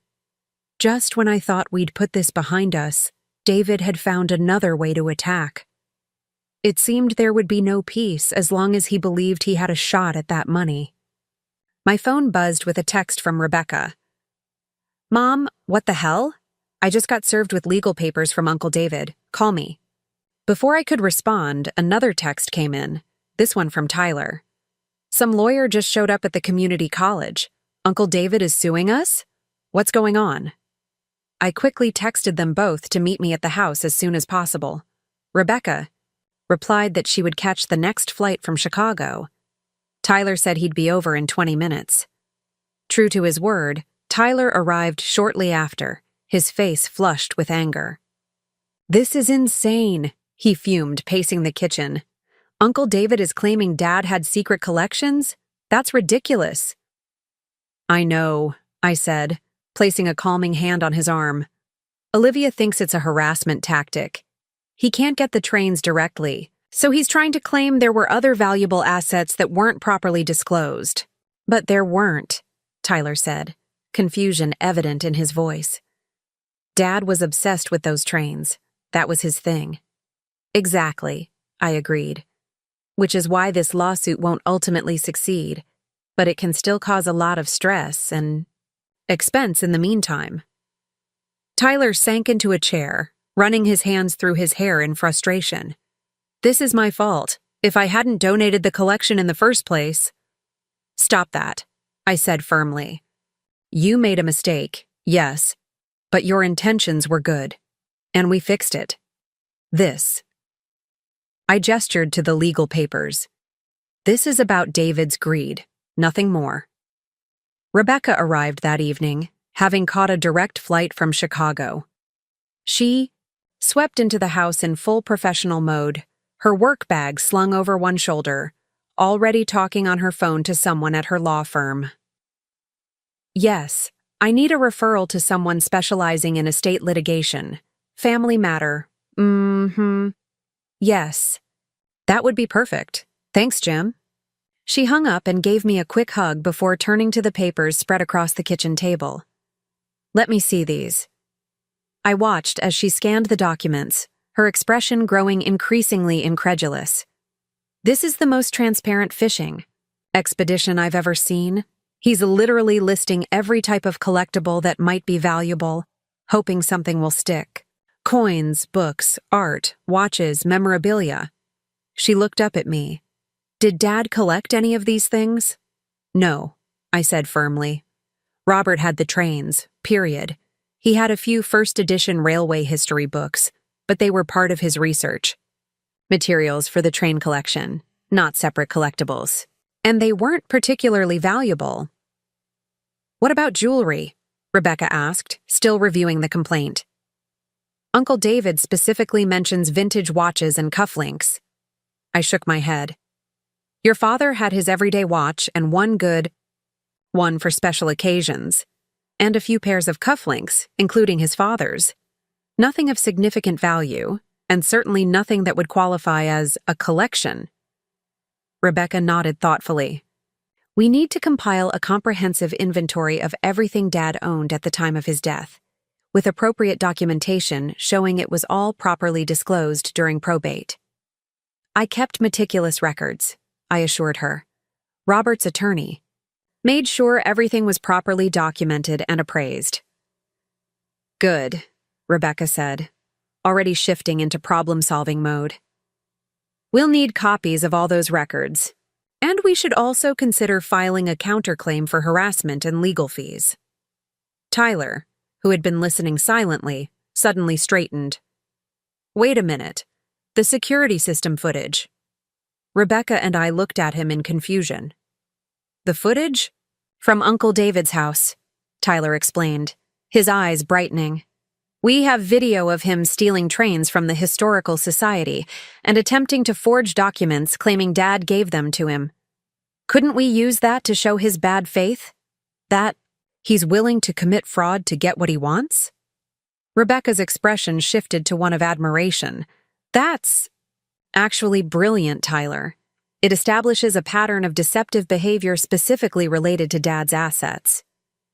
She pulled out her phone. I'm going to call Jim back. This changes our strategy. As Rebecca stepped out to make her call, Tyler turned to me, his expression earnest. I want to help, Mom. I know I messed up before, but I want to make it right. I squeezed his hand. You are helping. That security footage insight was exactly what we needed. Rebecca returned a few minutes later, looking pleased. Jim's putting me in touch with Catherine Langford. Apparently, she's the best estate litigator in the state. She can meet with us tomorrow morning. That's wonderful, I said, feeling a glimmer of hope. There's something else, Rebecca added, her expression turning serious. Jim mentioned that David Wilson's law firm, Westbrook, Pyre, has a reputation for aggressive tactics in estate disputes. We should be prepared for them to dig deep into our lives, looking for anything they can use against us. Like what? Tyler asked nervously. Financial records, personal relationships, potential conflicts of interest, anything that might suggest impropriety in handling Dad's estate. Rebecca sighed. It's standard intimidation tactics, but it can be invasive and stressful. Felt a fresh wave of anger. It wasn't enough for David to try to steal the children's inheritance. Now he wanted to drag us all through the mud as well. Let them dig, I said resolutely. They won't find anything because there's nothing to find. Robert's estate was handled exactly as he intended. The next morning, we met with Catherine Langford in her downtown office. She was a striking woman in her 60s with silver hair and sharp, intelligent eyes that missed nothing. After reviewing the complaint and listening to our explanation of the situation, she leaned back in her chair, fingers steepled thoughtfully. This is a nuisance lawsuit, she declared. There's no merit to these claims, but that doesn't mean they won't cause you headaches. Mr. Wilson is clearly hoping to wear you down or find some technical error in the estate administration that he can exploit. What's our best approach? Rebecca asked. Aggressive defense, Catherine replied without hesitation. We file for immediate dismissal, countersue for harassment and legal fees, and utilize the security footage evidence to establish Mr. Wilson's pattern of fraudulent behavior regarding your father's assets. She tapped her pen against her notepad. But we also need to prepare for a prolonged battle. Men like David Wilson don't give up easily, especially when there's significant money involved. $2 million is significant motivation, I acknowledged. Indeed, Catherine agreed. And we should be prepared for him to escalate. Escalate how? Tyler asked, concern evident in his voice. Catherine's expression turned grave. In cases like this, when the initial legal strategy doesn't yield immediate results, desperate parties sometimes turn to more. Personal tactics. Spreading. Rumors, contacting employers, approaching friends and associates with false information. It can get ugly. David would absolutely do that, I said quietly. He and Margaret have always been obsessed with appearances, with their social standing. They'd have no qualms about trying to damage ours. Then we prepare for that possibility as well, Catherine said firmly. Complete transparency with employers, friends, anyone who might be approached. Get ahead of any potential rumors by explaining the situation to key people in your lives. We left Catherine's office with a plan in place. She would file our response to the lawsuit immediately, requesting dismissal and countersuing for harassment. Meanwhile, we would gather all the necessary documentation to prove that Robert's estate had been properly administered, with all assets fully disclosed and appropriately valued. The following days passed in a flurry of activity. Rebecca took temporary leave from her firm in Chicago to stay and help with the legal battle. Tyler continued teaching his classes at the community college but spent every free moment helping me sort through documentation, organizing financial records, and creating a comprehensive inventory of Robert's possessions at the time of his death. Olivia was an invaluable ally, using her connections in the legal community to expedite document requests and lending her expertise in estate law to our defense strategy. Together with Catherine Langford, they built what seemed to be an airtight case against David's spurious claims.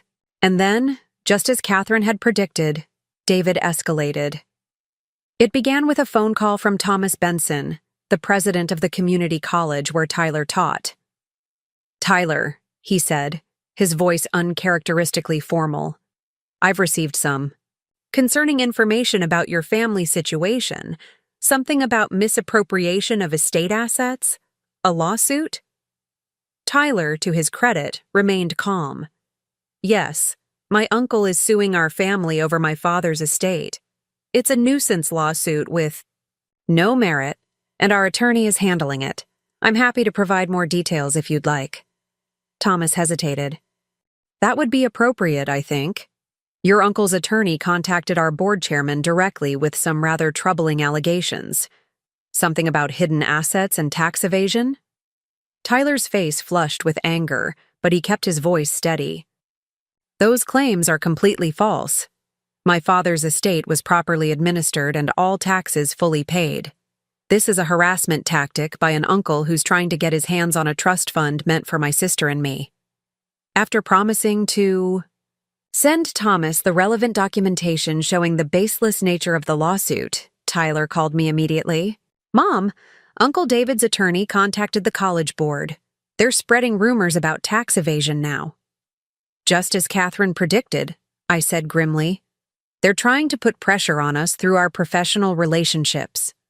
Rebecca was targeted next. She received a call from her firm's managing partner in Chicago, asking about concerning allegations from an attorney representing a David Wilson. "They contacted your firm?" she asked incredulously. "About a personal family matter.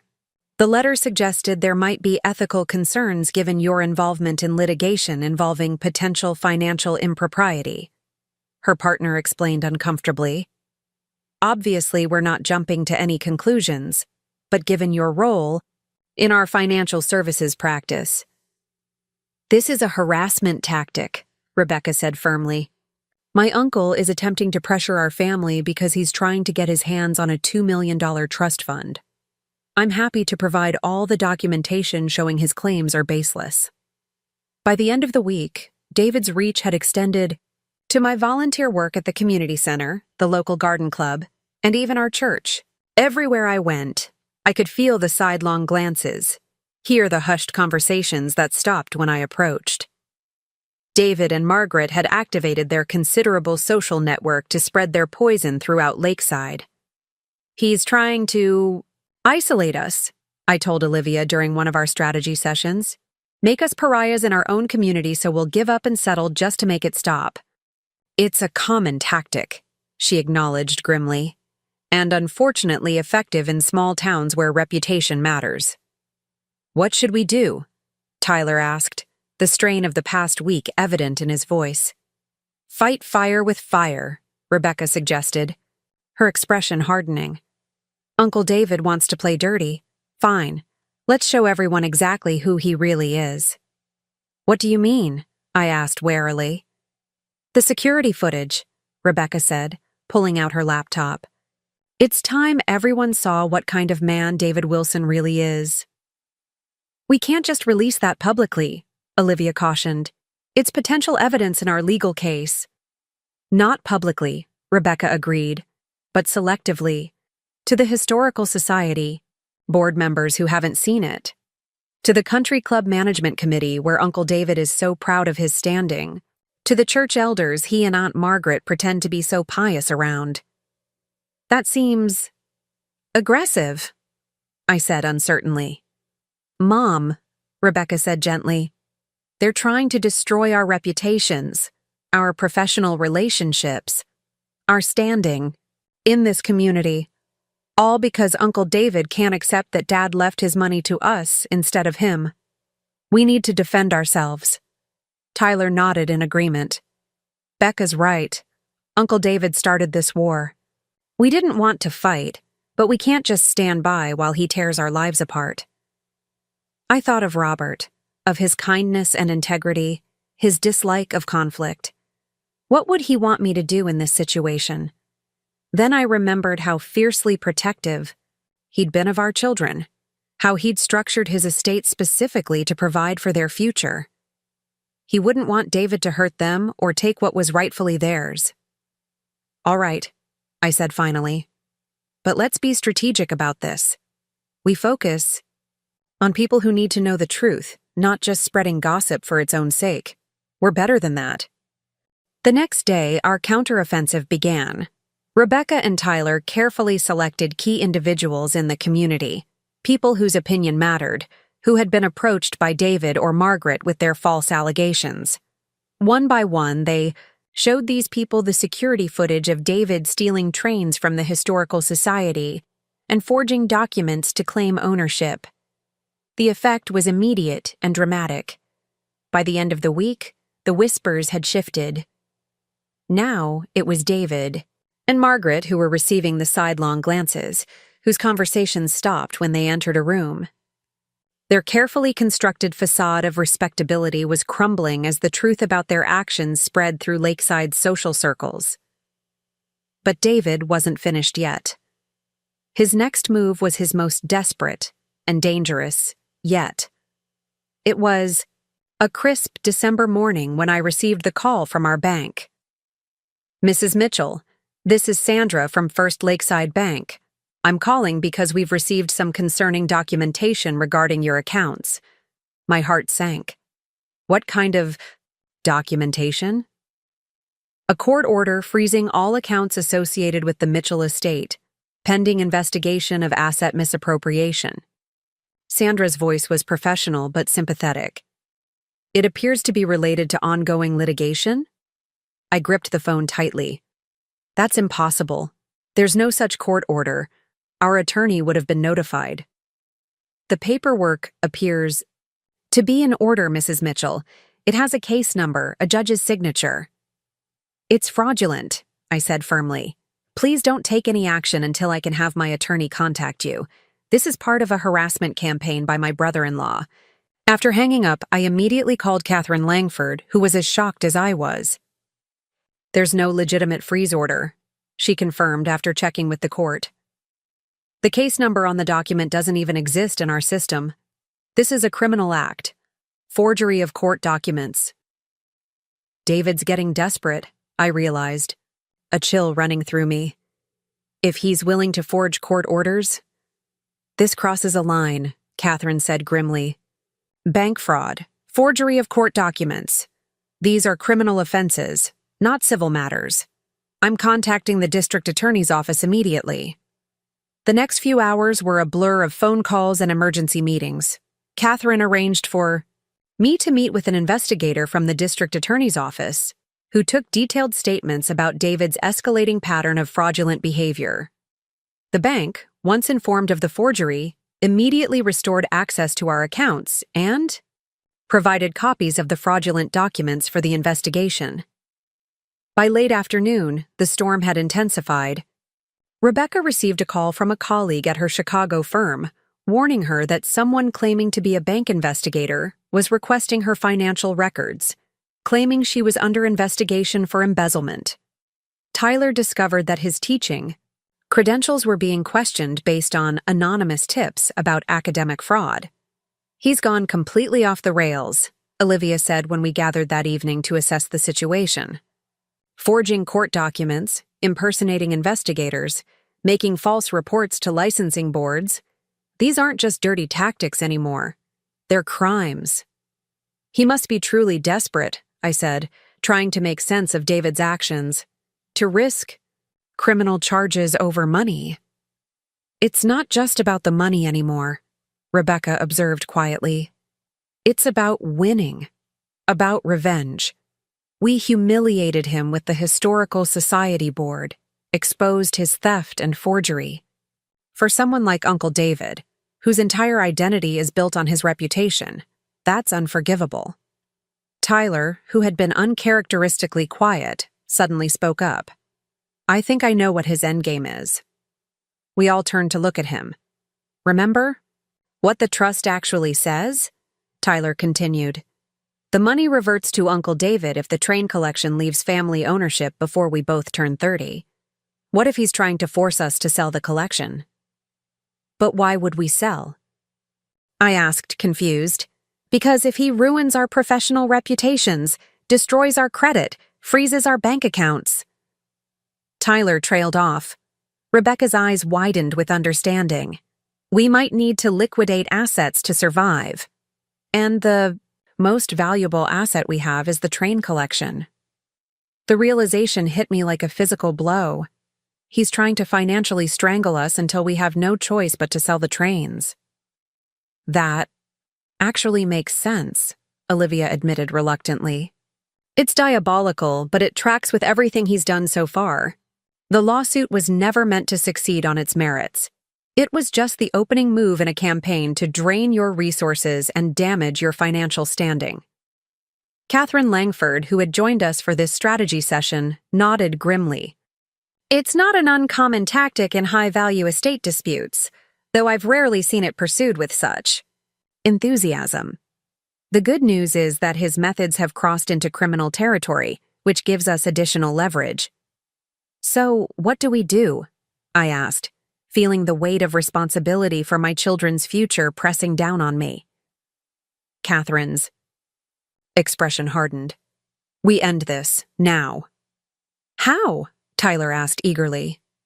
"By giving David exactly what he wants," Catherine replied, a calculating look in her eyes. "Or rather, by making him think we're giving him what he wants." David Wilson had always believed himself to be the smartest person in any room. His entire strategy, from manipulating the Historical Society to forging court documents, relied on that assumption of superior intelligence. It was time to use that arrogance against him. The trap was set, the players in position. Now we just needed David to make his final move. Catherine's plan was both elegant and risky. "We're going to make David believe he's won," she explained, spreading out documents across my kitchen table. "We'll let him think we're financially desperate enough to consider selling the collection." "But we're not actually selling, right?" Tyler asked anxiously. "Not a chance," Catherine assured him. "This is just bait for the trap." The plan required careful coordination.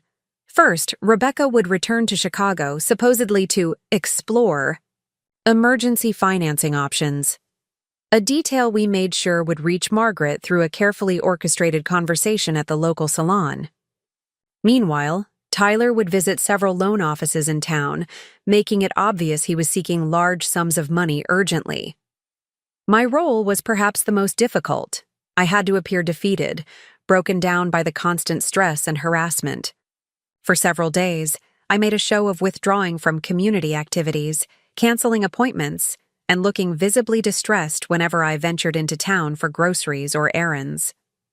"It's working," Olivia confirmed after running into Margaret at the pharmacy. She was practically gloating about how tired you looked. asking if everything was all right with a fake concern that wouldn't fool a 5-year-old. The final piece fell into place when Catherine arranged for a well-known antique appraiser, actually a friend of hers playing a role, to visit our house, making sure his distinctive car was parked in our driveway long enough for David's surveillance to notice. 2 days later, I received exactly the call we'd been anticipating. Eleanor. David's voice was smooth, almost sympathetic. I've been hearing concerning things about your family's financial situation. I thought perhaps we should talk. What do you want, David? I asked, allowing the genuine weariness I felt to color my voice. I want to offer a solution, he said reasonably, a way to end all this unpleasantness between us. I'm listening, I replied, giving the signal to Tyler, who quietly activated the recording equipment Catherine had provided. I understand you're considering selling Robert's train collection, David continued. That would be a shame after all the effort you've put into recovering it. Perhaps there's a better option. Such as?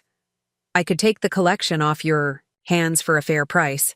Say, $500,000. Cash, immediately available. You could pay your legal bills, help the children with whatever financial difficulties they're experiencing, and this whole unfortunate situation would disappear. 500,000? I repeated incredulously. The collection is worth 4 times that amount. David made a dismissive noise. In perfect condition, to the right buyer perhaps.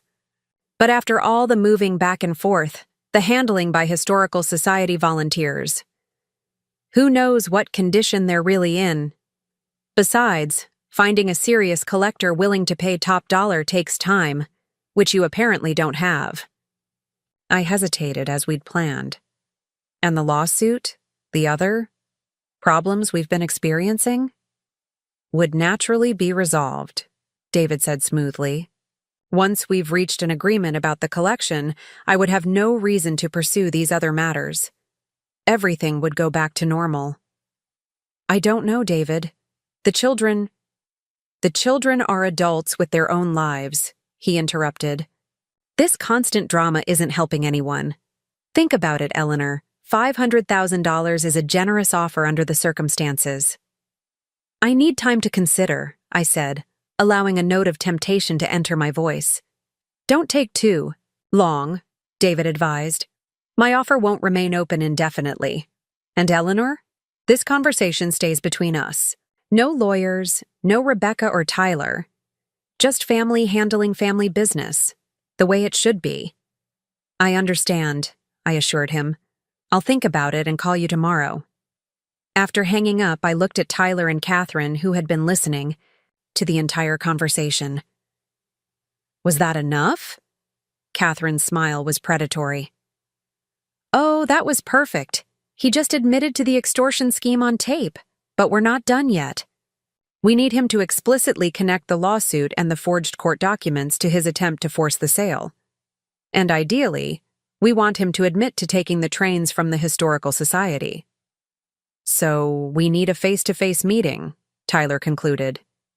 Exactly, Catherine confirmed. One where he feels comfortable enough to boast about his clever plan, preferably with witnesses or recording equipment. I know just the place, I said, a plan forming in my mind. The next day, I called David as promised. I've thought about your offer, I told him. I think we should discuss it in person, somewhere private. My house? He suggested immediately. No, I countered. Too many ears. What about Robert's workshop? No one ever goes down there but me. We can talk freely, and you can inspect the collection yourself to confirm its condition. David agreed readily, and we set the meeting for that evening at 7. As soon as he hung up, we sprang into action, transforming the basement workshop into an elaborate trap. Catherine arranged for a detective from the district attorney's office to wait in a back room with recording equipment. Tyler set up additional cameras hidden among the train displays.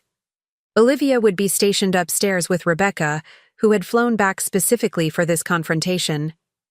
Remember, Catherine coached me as we did a final check of the recording, devices. Your job is to get him talking, act defeated but slightly resentful. Make him explain his cleverness to you. Men like David can't resist boasting about their schemes when they think they've won. At exactly 7, the doorbell rang. I took a deep breath, centering myself, then went to answer it. David stood on my porch, looking smugly triumphant in an expensive suit, as if he were already celebrating his victory. "Eleanor," he greeted me with false warmth. "You've made the right decision."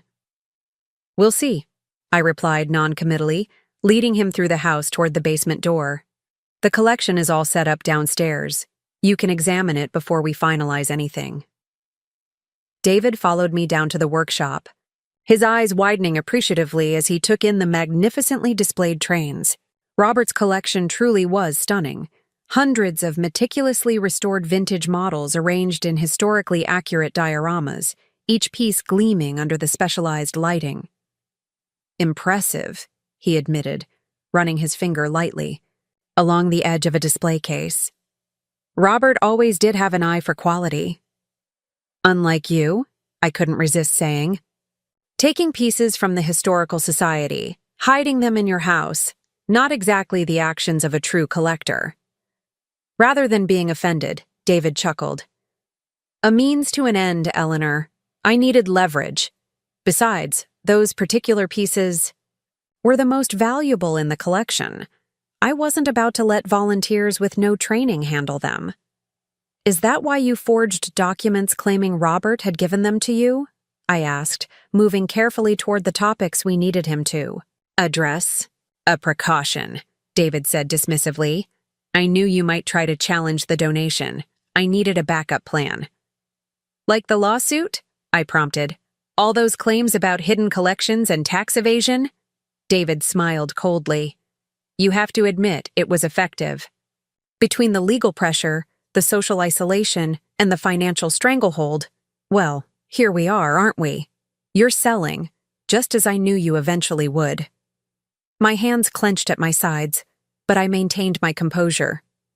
"You went to extraordinary lengths, David. Forging court documents to freeze our accounts? Impersonating investigators? Wasn't that risky?" He waved away my concerns.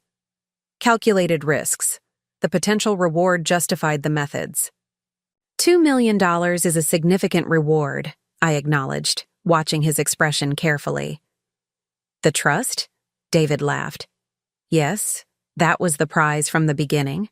When I found out about Robert's ridiculous condition, keeping the collection intact until both children turned 30, I knew there had to be a way around it. It just took the right opportunity." "Which Tyler provided by donating the collection," I said, encouraging him to continue. "A stroke of luck," David agreed, examining a particularly rare locomotive with covetous eyes. "Though I'd been laying the groundwork for years. The Historical Society board position, the donations to establish my credibility there. I was patient. Opportunity favors the prepared mind, Eleanor." "And what about all the pain you've caused? The damage to Tyler and Rebecca's professional reputations? Did that factor into your calculations?" Something ugly flashed across David's face. "Collateral damage. Besides, they're Robert's children. They'll land on their feet. They always do, just like he did." I realized then what this was really about. Not just the money, but decades of resentment toward Robert, who had built a successful life, while David had always struggled to match his younger brother's achievements. "So what happens now?" I asked, moving toward the final phase of our plan. "I sell you the collection for a fraction of its worth. You drop the lawsuit, undo the financial damage you've caused, and walk away with everything you wanted?" "That's the general idea," David confirmed, his arrogance in full bloom. "Though, I'm not sure I can undo all the damage, as you put it. Some bells can't be unrung, but the legal pressure will disappear, certainly." "And how exactly would that work?" I pressed. "You just call off your attorneys? Tear up the forged court orders?" David smirked. "Something like that." The lawsuit was never meant to succeed on its merits. It was just a tool to apply pressure. As for the other matters, well, let's just say certain documents might be revealed as potentially questionable. You mean revealed as forgeries, I corrected him. Forgeries you created to force us into financial distress. He shrugged, unperturbed. Semantics. The important thing is that you're ready to be reasonable now. $500,000, Eleanor. That's my final offer. I have a counteroffer, I said, drawing myself up to my full height. David raised an eyebrow expectantly. You're under arrest, came a voice from behind him. The detective from the district attorney's office stepped out from the back room, badge in hand. David Wilson, you're being charged with extortion, bank fraud, forgery of court documents, and attempted grand theft. David's face went from smug to shocked in an instant. What? This is absurd. Eleanor and I were just having a private conversation about a family matter. A private conversation in which you admitted to multiple felonies, the detective said calmly, producing handcuffs. All recorded with a warrant, I might add. As the reality of his situation dawned on him, David turned to me with pure hatred in his eyes. You set me up. You set yourself up, I corrected him. All those carefully laid plans, all that patient groundwork, and you never considered that we might be planning too. The basement door opened, and Rebecca, Tyler, and Olivia descended the stairs, followed by Catherine Langford, and to David's evident horror, Margaret. Margaret? David's voice cracked with disbelief. What are you doing here? Margaret's face was ashen, her usual perfect composure completely shattered. I came to warn you, she whispered, but I was too late. They showed me everything, David. The security footage from our house, the forged documents, the recorded phone calls. How could you do this? They tricked you, David said desperately as the detective secured the handcuffs around his wrists. This is all a misunderstanding. Is it a misunderstanding that you stole trains from the Historical Society? Rebecca asked pointedly. Or that you forged court documents? Or that you just admitted on tape that your lawsuit was fraudulent from the beginning? You'll regret this, David snarled as the detective began reading him his rights. All of you. This isn't over. Actually, it is, Catherine said, stepping forward with a folder in hand. In addition to the criminal charges, we've filed a civil suit against you personally for harassment, defamation, and intentional infliction of emotional distress. Given the evidence we've collected, it's a slam dunk. As the detective led David, upstairs Margaret remained behind, looking lost and suddenly much older than her years. I didn't know, she said quietly. About the forgeries, the false court orders. I knew about the lawsuit, of course, but David said it was legitimate, that Robert had hidden assets. Did you know about the trust? I asked, curious despite myself. About the $2 million David would get if the collection left. Family ownership? Margaret hesitated, then nodded slightly. He told me Robert had provided for us in his will, but that you had found a way to prevent us from receiving what was meant for us. I believed him. Robert provided exactly what? He intended for David, I said firmly. The fishing gear, the family photographs. The trust was always meant for the children. Margaret twisted her wedding ring nervously. What happens now? That depends partly on you, Catherine interjected. Your level of involvement in David's schemes will determine whether you face charges as well. Fear flashed across Margaret's face. I never forged anything. I didn't know about the court orders or the fake investigators. But you did spread rumors about Eleanor and her children, Olivia pointed out. You did participate in the campaign to damage their reputations. Margaret's shoulders slumped in defeat. Yes, I did that. After Margaret left with another detective for formal questioning, the five of us, me, Tyler, Rebecca, Olivia, and Catherine sat in my kitchen, the tension of the past weeks finally beginning to dissipate. "It's really over," Tyler said wonderingly. "Uncle David can't hurt us anymore." "The criminal charges alone will keep him occupied for years," Catherine confirmed. "Between that and the civil suit, he won't have the resources or opportunity to cause further trouble." "What about Aunt Margaret?" Rebecca asked. "Do you think she'll face charges too?" Catherine considered this. "Probably not criminal charges, assuming she cooperates fully and her story checks out. But she'll certainly be named in the civil suit. Their assets will be affected either way."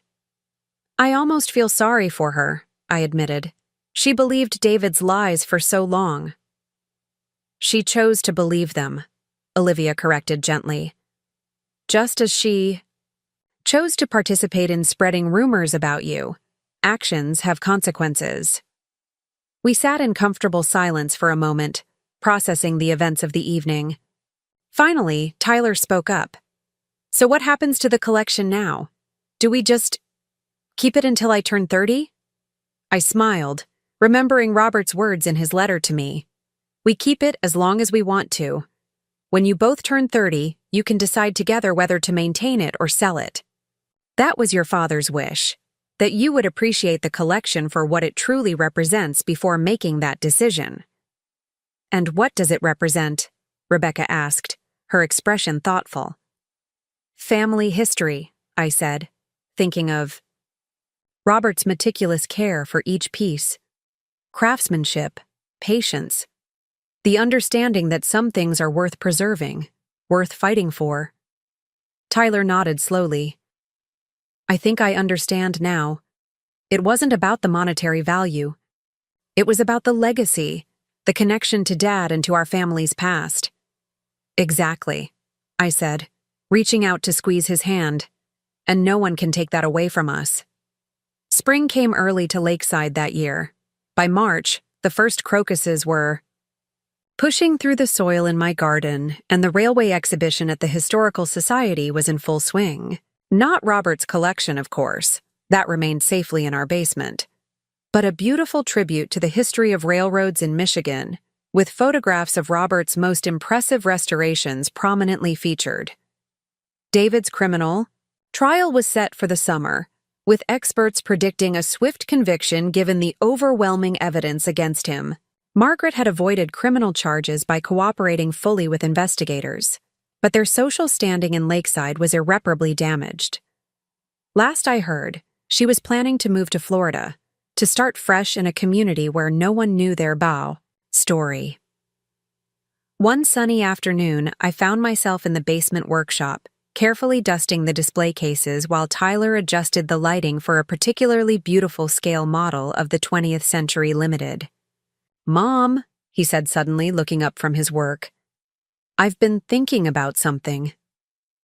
"What's that?" I asked, moving to stand beside him. "When Dad set up this trust, he wanted us to understand the collection's value beyond money, right? To appreciate the history and craftsmanship?" I nodded, curious where he was going with this. "Well, right now, only we get to see it. It's all hidden away down here." He gestured around the basement.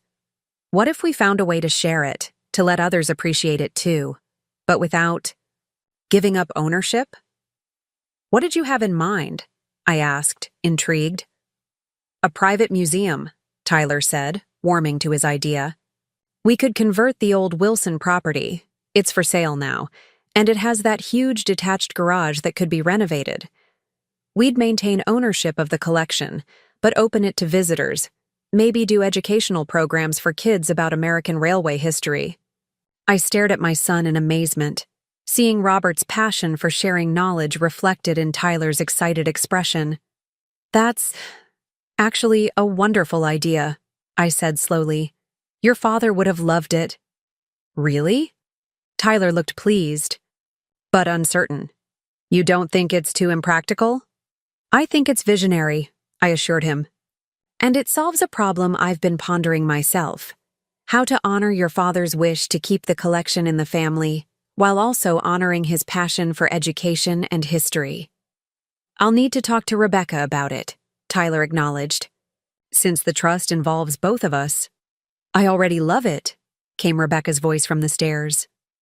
She descended into the workshop, smiling at our surprised expressions. "Sorry, couldn't help overhearing. A private museum showcasing Dad's collection? It's perfect." As my children excitedly began discussing renovation plans and educational, programming possibilities, I stepped back, watching them with a heart full of pride and gratitude. Robert's precious trains had nearly torn our family apart through David's greed and manipulation. Instead, they had brought us closer together, reconnecting Tyler and Rebecca not just with their father's legacy but with each other. Robert had known all along what he was doing, not just preserving beautiful objects, but preserving our family bonds through a shared purpose. The Mitchell Railway collection would remain intact, but its true value wasn't in the $2 million it represented. Its true value was in this moment, watching our children collaborate with enthusiasm and respect, honoring their father's passion while creating something new and meaningful together. In the end, that was the real inheritance, not the models themselves, but the love, creativity, and connection they inspired, and that was something no one could ever take away from us. Up next, you've got 2 more standout stories right on your screen. If this one hit the mark, you won't want to pass these up. Just click and check them out.